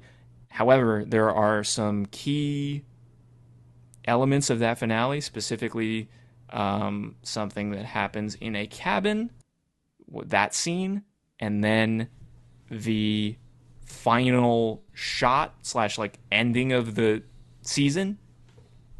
Fantastic. Just utterly brilliant, and that's why we come to Severance. There's a lot of mess in the middle, though, and that's my take on Severance. Interesting. Yeah, I mean, this show, what a show. What a big show. It's nice to see that shows can grab people like this. You know what I mean? Yeah. It's just good TV. I have a random question. It's not on our list. Did you ever watch Invincible season 3? I did not, but my brother said it was amazing. Okay. I only watched I've read all of Invincible. So I kind of just stopped watching. I mentioned this to you off, but I'm just going to say it on. I've read all of Invincible, so I kind of just stopped watching. Mm-hmm. I watched the last 2 episodes, though, and they're pretty cool. But I heard the rest of the season was not great. So, I don't know. I'm just curious if you were watching. But, speaking of newish shows that are on, that are pretty cool. The Pitt. I just started this, Max. Have you heard about The Pitt, I assume? I have heard about this. I'm going to watch this. Yeah, so I feel like out of nowhere, I'm not even saying this in a bad way, but out of nowhere, I just got on Twitter or whatever, and everyone is talking about The Pitt. The show I keep seeing ads for on HBO, and I've never even thought once of watching it. It's kind of 911 procedural. It's just not typically my thing. I don't know. It's not something that really grabs me. I don't know if you feel indifferent from Lee Max. Yeah, it's not really something that grabs me, although there's another show on the list that's kind of, not something that would, the format of it is not something that would typically grab me, but they're doing something cool with it. But yeah, Fair continue. Enough. But yeah, so I just keep hearing all this crazy stuff. I still really know nothing about it other than it's a show about doctors. And I finally decided to throw it on this weekend. And my girlfriend and I watched the first 2 episodes, and it is really good so far. Do you know, the premise of the show? Every episode is an hour. All right, I did not know that going in. So I found that super duper cool. Yeah. But yeah, I just started it. Great stuff so far. You should check it out, Max. It's really cool. Yeah, and everyone listening, definitely will. Check out The Pitt on HBO Max. I think the finale is 2 weeks from now. I'm going to try my best to catch up. Like I said earlier, I'm behind on Gemstones. I'm behind on White Lotus.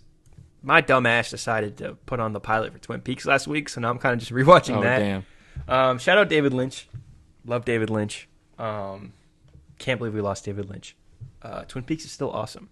But yeah, The Pitt, cool show. Check it out. But let's talk about another TV show I'm behind on. This will segue into our last topic. Max, when was the last time before the show we're talking about that you threw on Disney Plus to watch a Disney Plus original? Andor. Okay, been a while. Yeah. Yeah, if those of you who don't know already, we are talking about Daredevil Born Again. I don't have a ton to say. I just watched the first 2 episodes, so I'm pretty behind. Are you caught up, Max? Are you, how many? I'm caught up. It's only 6, right? I don't know. I think it's only 6. The last one, I don't want to spoil it. Or you've seen them all? I've seen 2 of them. I'm behind. Shit. Okay. Yeah, Never mind. I've been kind of getting spoiled, so I'm not too worried about spoilers. I'm gonna be honest. I thought it was a pretty solid start, though. Okay. I guess you probably have more to say than me. Yeah. I don't know. I guess I'll get my piece out of the way because I'm only 2 episodes in. But I've been super worried about this, as we all have been. Daredevil is all our collective little Marvel baby. Coolest character ever. Got to do his own cool shit on Netflix. Just the best. The show is so awesome. Now it's coming back on Disney Plus, and obviously Disney Plus has a lot of stinker shows. So, yeah, and this whole show kind of got reworked like halfway through. It's just been a mess. It's been scary. But I thought the first 2 episodes were pretty solid, and I'm going to keep watching. Clearly, I don't love it. I probably would have been caught up by now if it was as good as I was hoping it would be. But I think it's pretty solid. I think the cast in that original show is so damn good. I think that's what makes that original show so good because, honestly, there's a lot. That original show is hard to rewatch, I'll just say. I'll never say it's anything less than fantastic, but I think the cast is just so good that they just make a lot of this seem effortless. I don't know. I'm interested. I'm intrigued. Yeah. So I was where you are at after the first 2. Okay. And to be clear, this is a show that I didn't know if I was going to watch because I was not thrilled with what I was seeing about the production and the trailers, and I just thought overall this is like a bad vibe. Like I don't want to even think about it. So I watched the first 2. I was like, I like this. This is much better than I thought it would be. And I kind of realized they're going to have to do a lot of bad shit to make me not like watching a show with these characters. That's where I'm at, but I'm only 2 episodes in. So did they do a lot of bad shit? Or are they? So after the first 2 episodes, we get into the weeds with a lot of stuff that I'm not a huge fan of. But in particular, the whole plot surrounding Wilson Fisk and Vanessa and their marriage, there is just way too much time dedicated to that. Okay. Because it is totally juiceless. Like, there is just nothing going on there. And yeah, I don't really give a shit about that part of the story, and they dedicate a lot of time to it. And yeah, really boring whenever we start focusing on that stuff. They dropped a character. There's 2. I think it was episode 5 and episode 6. There are Marvel characters from other shows and movies in them. And episode 4. I think they're both in the trailers. You're talking about Punisher and Miss Marvel's dad, right? No. I'm talking about, the Punisher is in episode 4, Miss Marvel's dad is in episode 5, and then there's another character in episode 6. And the character in episode 6, they just throw him in. Like, I hope that's not the last we see him, because it'd be really weird if they threw him in for this and then just dropped it. Oh, I know what you're talking about. I won't say it or whatever, but he's from Hawkeye, right? He is from Hawkeye. Okay, okay. I did see that because I love Better Call Saul. But yeah. Not a spoiler, I guess. Yeah. So these other Marvel characters, I thought episode 5 with Miss Marvel's dad was fantastic and kind of all I wanted this show to be. There's a lot of that episode is basically Daredevil goes to the bank and there's a bank robbery and Miss Marvel's dad is there. And that as a premise is perfectly fine for an episode of TV. That is a comic book. Yes. Like straight up, that is like a one-off issue in a run where it's just like a lot of shit's going down. You got to slow it down. Yeah, Daredevil goes to the bank. That's cool. Yep. That's got me interested. I would say episode 5 was easily my favorite episode of the show so far. I thought it was just really tight and good, and you get a lot of cool like Daredevil as Matt Murdock stuff, and then flipping the switch, like, and kind of they do the classic Spider-Man thing and like the Superman 2 thing where like he's Matt Murdock, but he's got to do Daredevil stuff and he's got to find creative ways to sort of like conceal his identity and things like that. Which is like some of the best shit in these superhero shows, movies, comics. That stuff, that trope is just never not great, I don't think. So yeah, episode 5 really, and also another thing, another really cool thing, and they should do it more, is by dropping Miss Marvel's dad into this episode as like the central character that Daredevil interacts with and has to protect, is that he can go and say, oh, like, I really love my daughter and I want to see my wife again. And there's already a built-in, like, we know who those characters are and we like those characters. So, like, there's you don't have to do as much heavy lifting story-wise.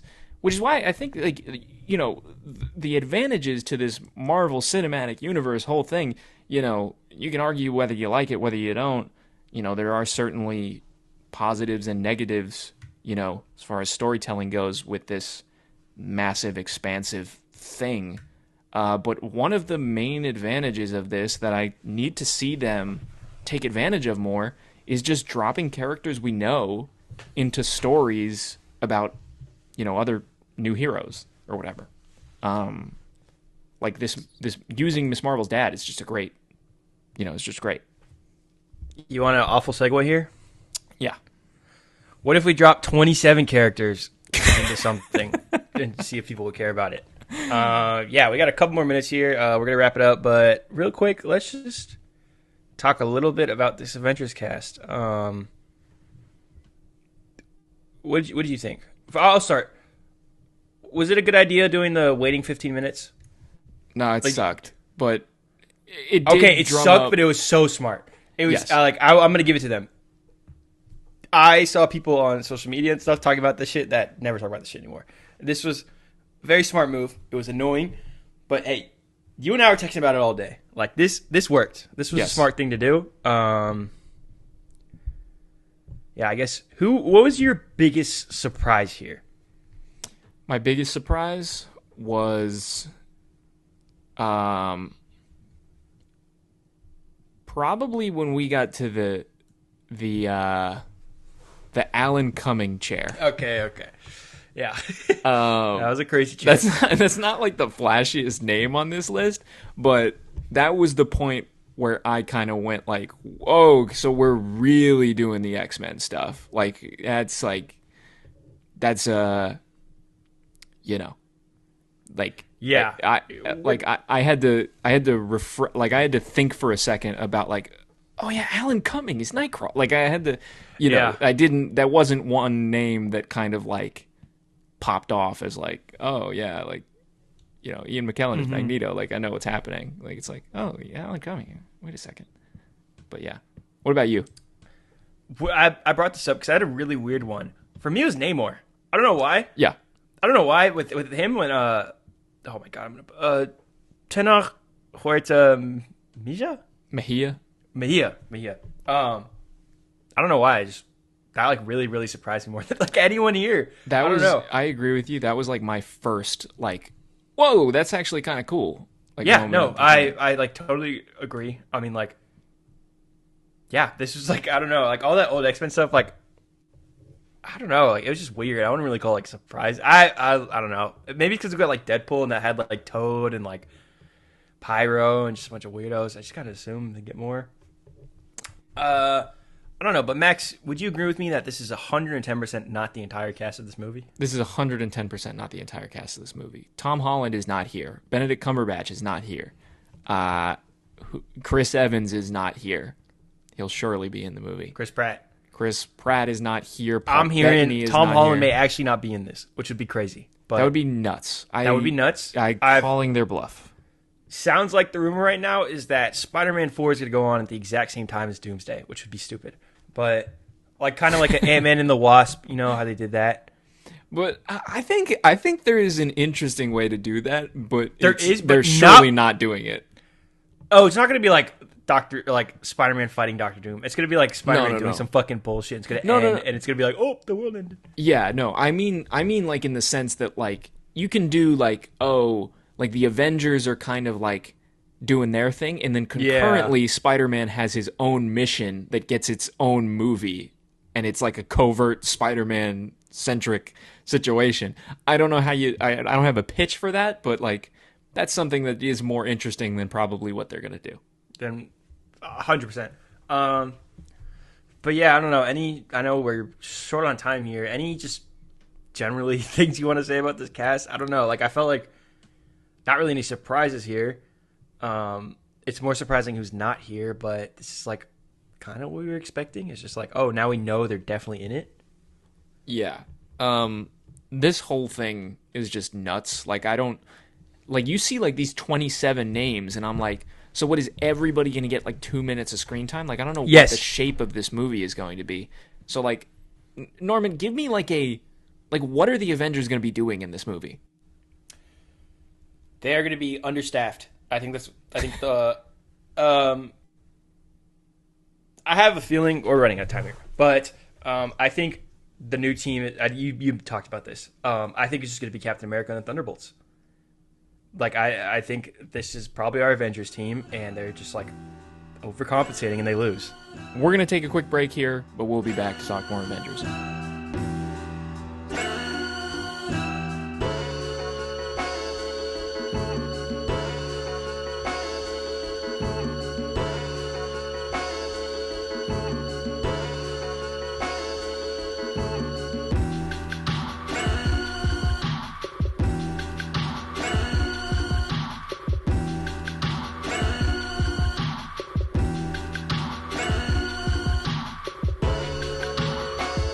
We're back, and we're talking about Avengers. Norman, we're kind of talking about what the shape of this Avengers movie is ultimately going to be, because we have 27 names here. And, what are they going to do with these 27 names? You mentioned them being understaffed. I think that is kind of a route that they could go. I think that, it really could feel like a retread of Infinity War and Endgame here, with kind of like the general same directors area. And writers, same directors, same writers, same star, and same star. And we're kind of going with the Avengers are all over the place, and like there's going to be some really bad thing that happens, and it's going to unite them all or something like that. All reliable. Yep, all reliable, and they might all die at the end or whatever, incursion, whatever happens. And then in Secret Wars, it's just going to be Portals Palooza. It is going to be the Portals scene on steroids for 3.5 hours. Norman, let's give the Russo brothers the benefit of the doubt, which they... No! Yeah, they don't really deserve it, but also they kind of do, because Infinity War and Endgame are really good. Okay. So, Norman, let's say Avengers Doomsday... Are they good? Because I'm sorry. Are they good? I've done this before. Are they really good because like they're incredibly direct? Like they're well directed. Don't get me, I fucking love Infinity War. I like Endgame, but like Infinity War, that is my jam. I can put that movie on all the time. It just like what a superhero movie should be. It's got the juice. But are they so good because they were directed by the Russo brothers, or are they so good because we were A, younger, B, we were way more invested in this, and C, because Kevin Feige was cracking the whip, which I imagine he will be same here, especially after Electric State looks to be pretty bad. I don't know. I don't like the Russos coming back does not inspire hope. inspires desperation.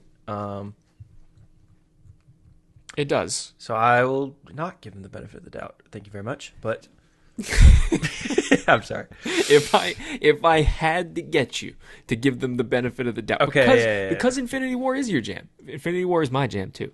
I like So is Endgame. the Gray Man. Yeah, I do like Endgame a lot. I just think like Infinity War is like genuinely like really fucking good. I think Endgame is like good, but if I didn't care about any of this, it'd probably be awful. Infinity Not War, awful, but just kind of boring. yeah. Slow. It honestly makes me mad how good Infinity War is because the Russos are so annoying. Yes, that's like the exact. It is like so far. Actually, I kind of really came around on Civil War, but yeah, like I do really think it's like significantly the best one they made by a mile. I mean, it is the pinnacle of this kind of storytelling. I don't think it gets any better than that, which is why. I'm getting chills. Like start to finish, Infinity War is so good. Oh my! Yeah. Like the opening shot of that movie, and then like oh my god. Yeah, it's nuts. It's nuts. You And gotta be that's a reminiscent, movie. bro. That is the only movie that I've ever seen that got. Seriously? Yeah, it's the only. It'd be a pretty good movie to be the only movie that I've ever seen. Hey, there's if I probably a had lot of people who have only seen Infinity War. Not even Endgame. They just went for the single dip. Yeah, that was cool. Damn, they lost. That sucks. Yeah, that's it. Oh, Yeah. Okay. Or Thanos won. But yeah, no, I think that, let's say that the Russo brothers do a good job on this movie. What's that movie gonna look like? Like what? You know what? Is it? I'm gonna go back on shitting on the Russos real quick. Okay. I think also like the Russos doing Infinity War and Endgame is a very different situation than the Russos doing Doomsday and Secret Wars. Like obviously they were coming off of 2 Captain America movies everyone really liked, and like they couldn't fuck up. I don't think anyone could have. You actually really could have easily fucked up Infinity War and Endgame, but yeah, it's movies with like a it wasn't like characters. oh my god, who's gonna direct these next like what's going on with these next Avengers? I was like, oh fuck, they got these guys. So now it's just like, oh, like they're just trying to do that again. So I don't know. But I don't know if there's a world where this is good. I mean, I'll be there opening night. This like cast list got me like more interested, kind of, not really. Oh, I moved one on accident. Whoops. But anyways, I don't know. It's just weird. Everything about this movie is weird. Everything about this movie is a dumpster fire. Everything about this movie makes me want to see it more. I don't know about you. But like this cast list like didn't get me more excited, but I was like, okay, what are we doing here? The one thing that makes me a little bit excited about the entire proposition of this Avengers Doomsday Secret War Palooza is the idea of the Infinity Stones, or the stand-in for the Infinity Stones, basically the MacGuffin of the movie. Like what are we trying to get or protect or whatever? I'm excited for the Infinity Stones to kind of be The Shang-Chi bands? No, that's not going to happen. I'm excited for it to be like and this is a guess. This is not confirmed or anything, but I'm guessing that the thing that they're trying to protect in this movie are collections of characters that we like. Like, I feel like it might be a situation where the X-Men are like that's kind of how Secret Wars works. Like, there's some kind of incursion where, it's time to choose. Are the X-Men or the Avengers going to survive? And then they fight. I don't know. That's fun, I guess. I don't know. My theory... Okay, I don't know what this movie would look like. I need a lot more time. The coolest thing this movie could be would be a race to keep Loki alive. Okay, you're going to have to elaborate on that because that's like top 5 coolest things I've ever heard in my life. Okay, yeah. So I literally just came into my mind right now. They're not going to do this. Don't worry. It's too cool. We have, I guess, a couple dimensions that are getting closer for whatever reason. Like, obviously because of the actual incursion, but also it's just like Monica's in the X-Men. You know what I mean? Like, they've been kind of setting up. Like, shit's going down. So my idea, just really quick, for how this could be cool is like all these couple universes we're focused on are like shit's about to go down, like something bad is about to happen, I don't know who comes in and is like, yo, y'all know Loki, right? Loki holds together the entire multiverse now because of whatever, because of the Avengers. There's this guy, Doctor Doom, who pulled up. Maybe he's a Fantastic Four. It's like, hey, he pulled up on us. He's trying to kill this guy Loki, because if he kills this guy Loki, the whole universe explodes, and we don't know what happens next. So it's pretty much just all these people trying to get to Yggdrasil to keep Loki alive, but Doom beats them and kills him or something, and then it just ends with white or something. Okay, one question. Sure. This is a scenario, like, I could see them doing something like this. I could see like people are gonna team up, like betray, like Namor is gonna like betray him or whatever. Maybe Magneto. That's classic fun. Thing. Yeah. So, and it could be fun. I just thought of this because you mentioned that. It could be fun to see. Maybe there's a situation in which some MCU characters are aligned with some of the X-Men characters. Definitely. Like, that could be cool. That could be fun. Anyways, or let's say like the Fantastic Four are in their own group too, like and there's there's a lot of potential here. Just in the sense that this is like they're throwing everything at the wall, so anything could happen, and we're trying to glean something from all of this, and there's some cool stuff that could happen here. I wanted to ask you, because you mentioned the Loki thing, and like we have to protect Loki, otherwise the universe is going to explode. We already saw that happen in Loki Season 2, and Loki figured out a way to fix everything. Why would that not happen again? Because Loki would be dead. It would be up to someone else to figure it out, and we're probably in Doom World by Secret Wars, so most people don't even know what's going on. That's another issue with this entire proposition, is it's so over the heads of the average MCU being that it's kind of like, how does Captain America even become aware of this shit? Yeah, that's why I think there's like there's a small chance those big names just aren't in it because you need to save for part 2 because everyone fucks up in Doomsday and then Doctor Strange just comes hit there or whatever. But I don't think it's going to be that way. I don't know. I think it's going to be the fact that Loki is like in this, which I don't know why. I just maybe thought it wouldn't be. I don't know. That was surprising for me too, weirdly enough. Yeah, because Loki ends so perfect. And it's like, oh, so he's going to show up in the Avengers I feel movie. like it wouldn't make sense for him not to be. Like, I even remember being like, why isn't he in Doctor Strange? Like, it makes sense why he's not. But you can't have the multiverse collapse and not focus on, like, Loki, who is holding together the multiverse right now. So I imagine the plot is heavily, whatever it may end up being, going to revolve around Loki and a couple universes deciding what to do about it. I hope you're right about that, because I love Loki, and it's going to suck if it's just like he's Doom fodder at the beginning, like he was for Thanos. That'd be awful. That would just really suck. Yeah, I don't know. I mean, they're gonna have to do they're probably gonna do that again. I didn't think about that. Maybe not Loki, but like, especially because Doom has never been in anything. He's gonna have to like pull up and like, I don't know, kill Kang or something. Yeah.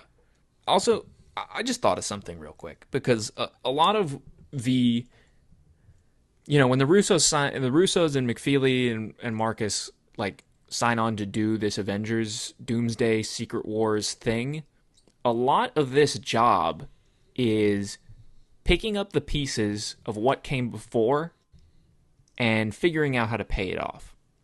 So when you had Infinity War and Endgame, there were a lot of pieces to pick from, a lot of good pieces.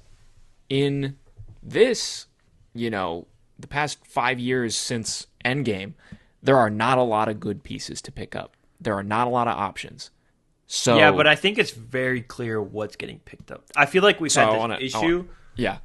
Oh, okay. No, go ahead. I want to pitch you on something.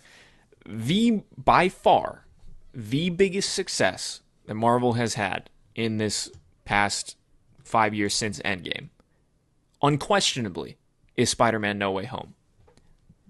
So, let me pitch you on this. Doctor Doom sort of figures out a way. Let's say he ends up dispatching Loki and takes control of the time stream and creates Doom World. And then, you have this scenario where Doom is in control of everything. And maybe he has Doctor Strange do the same kind of like memory wipey type spell to people to like, that we saw in Spider-Man No Way Home, and that's how people go along with Doom World, but like the one person that it doesn't affect is Spider-Man, and he's our main character of Secret Wars or something like that. And because he knows what's going on and he's going to assemble the Avengers or something. I don't fucking know. Yeah, but it seems like it's going to be something along those lines. I don't know. I mean, the path seems pretty clear for me. It's just a question of how they're going to go about it. Like, it's going to be these worlds are fighting, the multiverse ends, Doom World's over, we reset the universe, bring in the X-Men. Let me ask you another question. Do you think we see the new X-Men? New X-Men, yeah.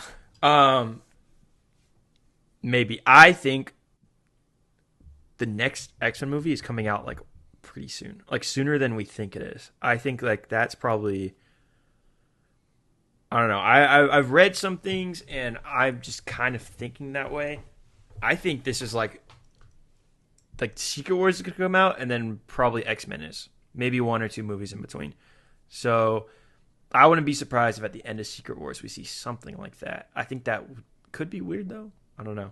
But yeah, I think it'd just be weird to have like the Secret Wars happen and then like towards the end, like here's our new young team of X-Men with, whoever's playing whoever. And then they just go and do their stuff. You know what I mean? Yeah.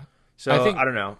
I think it'll just be like, it'll end and then maybe like, oh, we're back on normal MCU. Everything's cool. Fantastic Four here now. Maybe we're like walking around New York. Oh, there's Xavier's School for Gifted. How did that get there? And then we get X-Men. So I don't know. I think they'll be heavily teased, but I think it would be weird to put your new team in the movie and have them like do that before doing anything else. But I agree.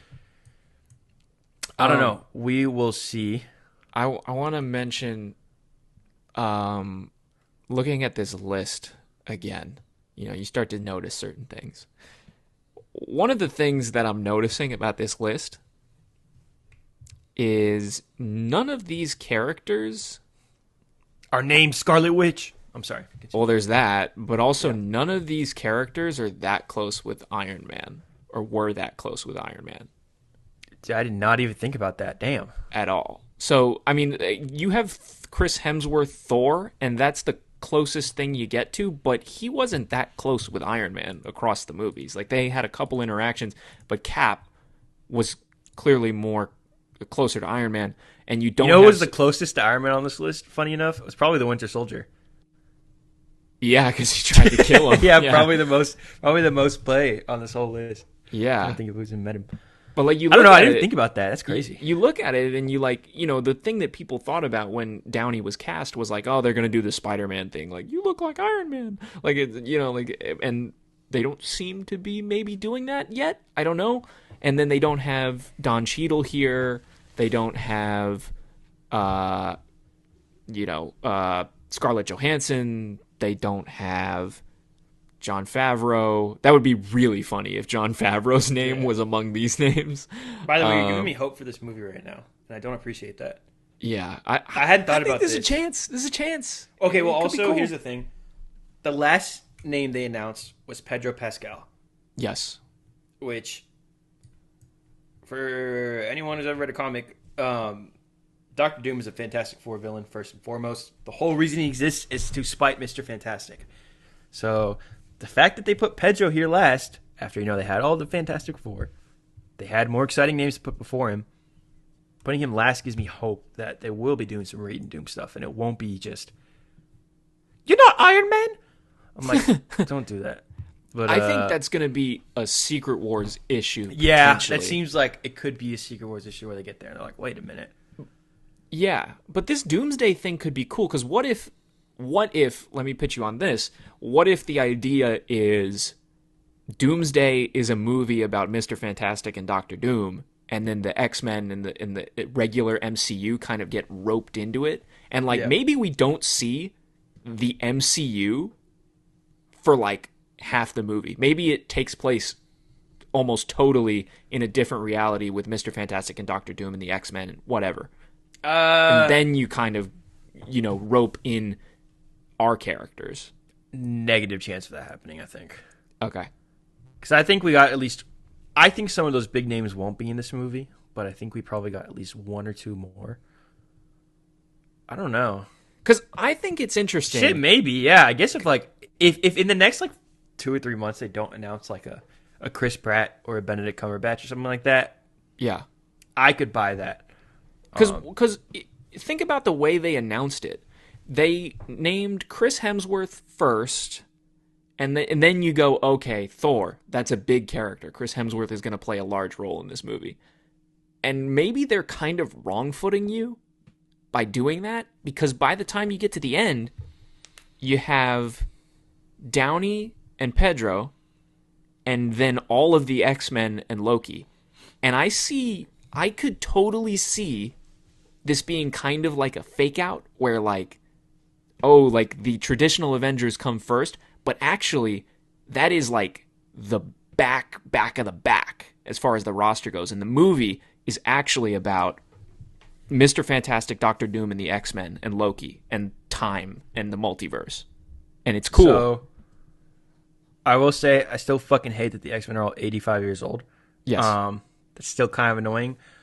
But I think it's the opposite, dude. I think maybe this movie opens up on Foxverse or whatever the fuck they call it. Mm-hmm. And Doom just kills him then. And that's how we get our stakes established. So you think they're in the movie for literally 5 seconds? Just maybe they get a cool action I think scene. some of these... Dude, what the fuck is Nightcrawler doing in this movie? Come on, bro. You think that guy's even in the movie for more than 5 minutes? I don't know. It's just... I feel like if you're going to do the X-Men, you have to have the whole team. Because this is not a cool X-Men team. First of all, for my money. It's only a few of them. I'm yeah. excited. I love James Marsden as Cyclops. I don't know, I think it's just a stupid amount of nostalgia, but I was so excited when they announced him. Yeah. When they did Nightcrawler, I texted my friend Isai, who I always joke about, was about Cyclops, and I was like, it's coming. But yeah, I don't know. It's weird. I don't think this list of names inspires hope. Well, I don't it's weird. I don't feel any different, but I do. You know what I mean? Yeah. I don't know. It's just we know these people are going to be here now. There's some names that I'm not I don't even say excited, but Chris Hemsworth, I could have seen him never coming back. Like we said, Tom Hiddleston. I don't know. Some of these guys have been doing this for 20 years now. There's also, there's also damn near 20 years. Another person that's not on the list is Jeremy Renner. Well, Renner and Ruffalo and none of them the are not Hulks. on the Or list. Tatiana Maslany. That's not cool. Yeah, Brie Larson not here. Any of the Marvels, Iman Vellani or Tiana Paris. Even though at least Tiana Paris is definitely going to be in this movie because she was with Beast. Literally has to be. Yeah. I don't know. So the Marvels thing was weird for me. So part of me was like, okay, Brie Larson's just in that name of A-list where it would make sense that they're still negotiating. But I'm surprised they didn't lock in Miss Marvel for this. But it just seems like they kind of skipped a lot of the street stuff anyways. Yeah, no Charlie Cox Daredevil either. No Charlie Cox, no Oscar Isaac, none of that. So I don't know. It would have been so fucking fun. I made a joke about this to you when we were talking about this, but a John Bernthal chair would have been the funniest fucking shit. Let me tell you something. I would have been so excited. Yeah. I don't know. It just seems weird the Marvels aren't here. Because it seems like this movie is going to pull stuff from the Marvels. It kind of has to. But I don't know. I mean, we also heard a report from Deadline that what's her name? Haley Atwell and Chris Evans are coming back. So I don't know. This is definitely not the full cast. We will see what happens. Anything else about this Avengers cast? Was there anyone on this list you were like, fuck? I'm not excited to see that. You're not excited. There's not really anyone on the list that I see on here and I'm like, oh, this is gonna take the story in a really bad direction. But yeah, there's a character. I mean, there's a few characters that are kind of okay, Simu's like, I'm not really like Shang-Chi's okay. Hey, but, you like, said it, not me. You know, like Danny Ramirez. I love Danny Ramirez. Like he's great in like Top Gun and in the Captain America movie that I don't like. But you know, the name alone doesn't really inspire much. You look at like Winston Duke. Like M'Baku's great, but like, what is he gonna do? Let me ask you a nicer question. I know we kind of already did a surprise. Is there anyone that you were like excited? You were like, okay, cool. This person, this. That was definitely, for me, Tenoch Huerta as Namor. Mm-hmm. James Marsden as Cyclops. Yeah. Channing Tatum as Gambit. And mixed emotions about Loki. But Loki's my GOAT. So I think that Loki season 2 ended perfectly. So Agreed. It is a little like they could totally fuck this up, but I am always excited to see cool Loki stuff. Mm-hmm. But I think they could totally fuck it up. It's also exciting to see Chris Hemsworth back as Thor, because I didn't know if we were going to get that after what he said about the last movie. I didn't think so either, yeah. All right.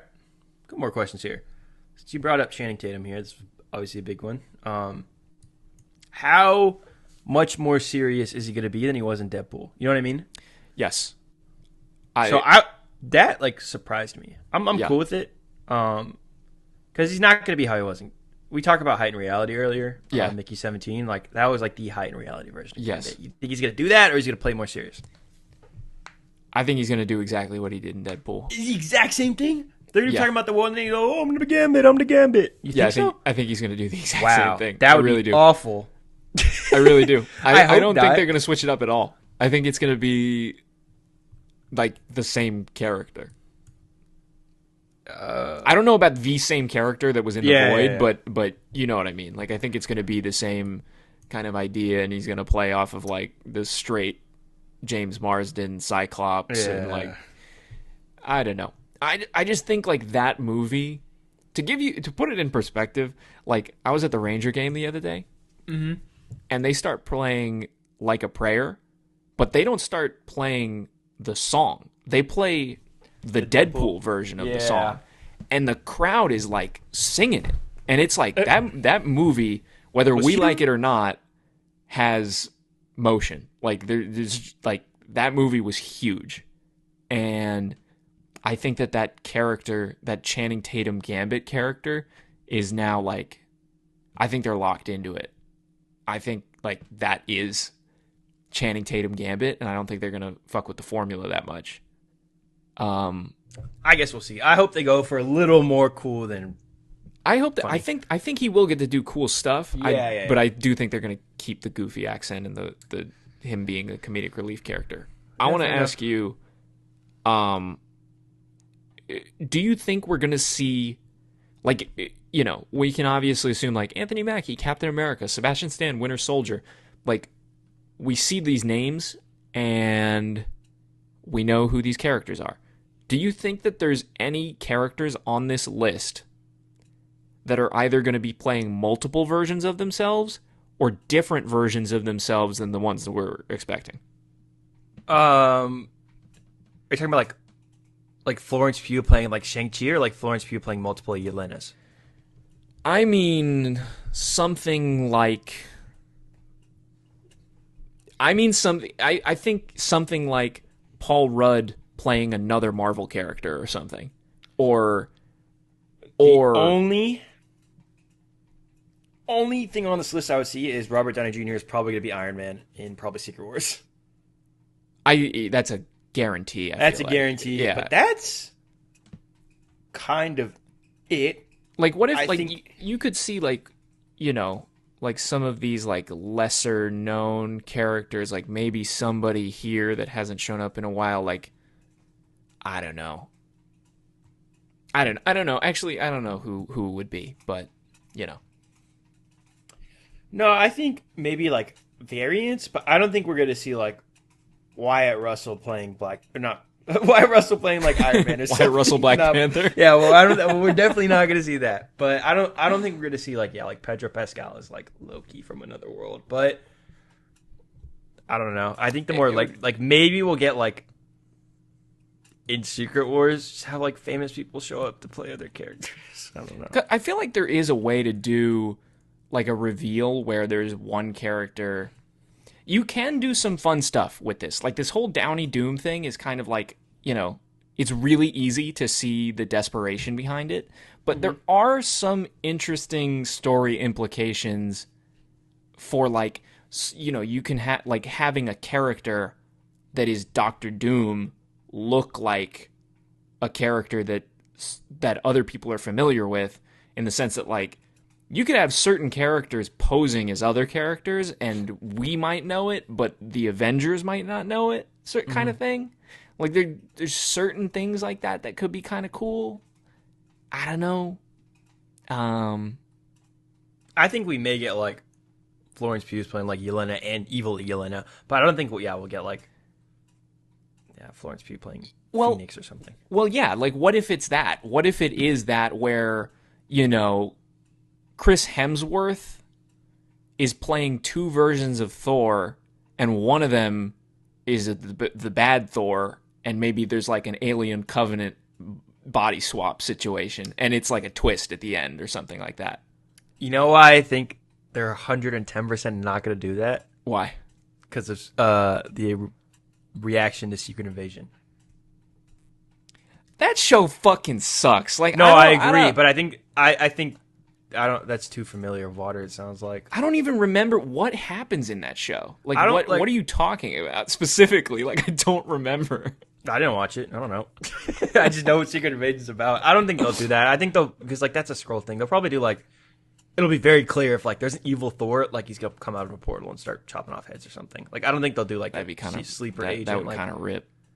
Yeah, like that would be cool. Other than like we're getting towards the end, it turns out like, oh no, Red Guardian's evil. You know what I mean? Like, I don't think we'll get that. that would be funny. Maybe that'd be funnier. I don't know. Anything else you really want to talk about Doomsday Cast here? Nah, I think, you know, we covered most of it. Yeah, we can. Cause I feel like you and I, we could theorize all day. Yeah, we're going to have a lot more to talk about as the year goes on. And we get we'll get more cast. This. We'll probably get leaks or something. I don't know if we'll talk about those, but we'll get trailers. We'll get stories Marvel don't want us hearing. We'll get a lot. So I'm so curious. This is finally filming. We're going to be learning more and more about this fake movie. It's definitely coming out. Yeah, I don't know. It's a weird time. But yeah, I guess we'll keep waiting until we get that Mahershala Ali chair, right, Max? Yep. That Mahershala Ali chair is not coming, unfortunately. Not coming. But we will be here next week talking about the Minecraft movie. So stay tuned for that. Chicken jockey. And we will be here a year and a half from now talking about Avengers. Yes. So stay tuned. Thank you for sneaking into the movies with us. We'll see you next time. So happy to be back. Yep. See you next time.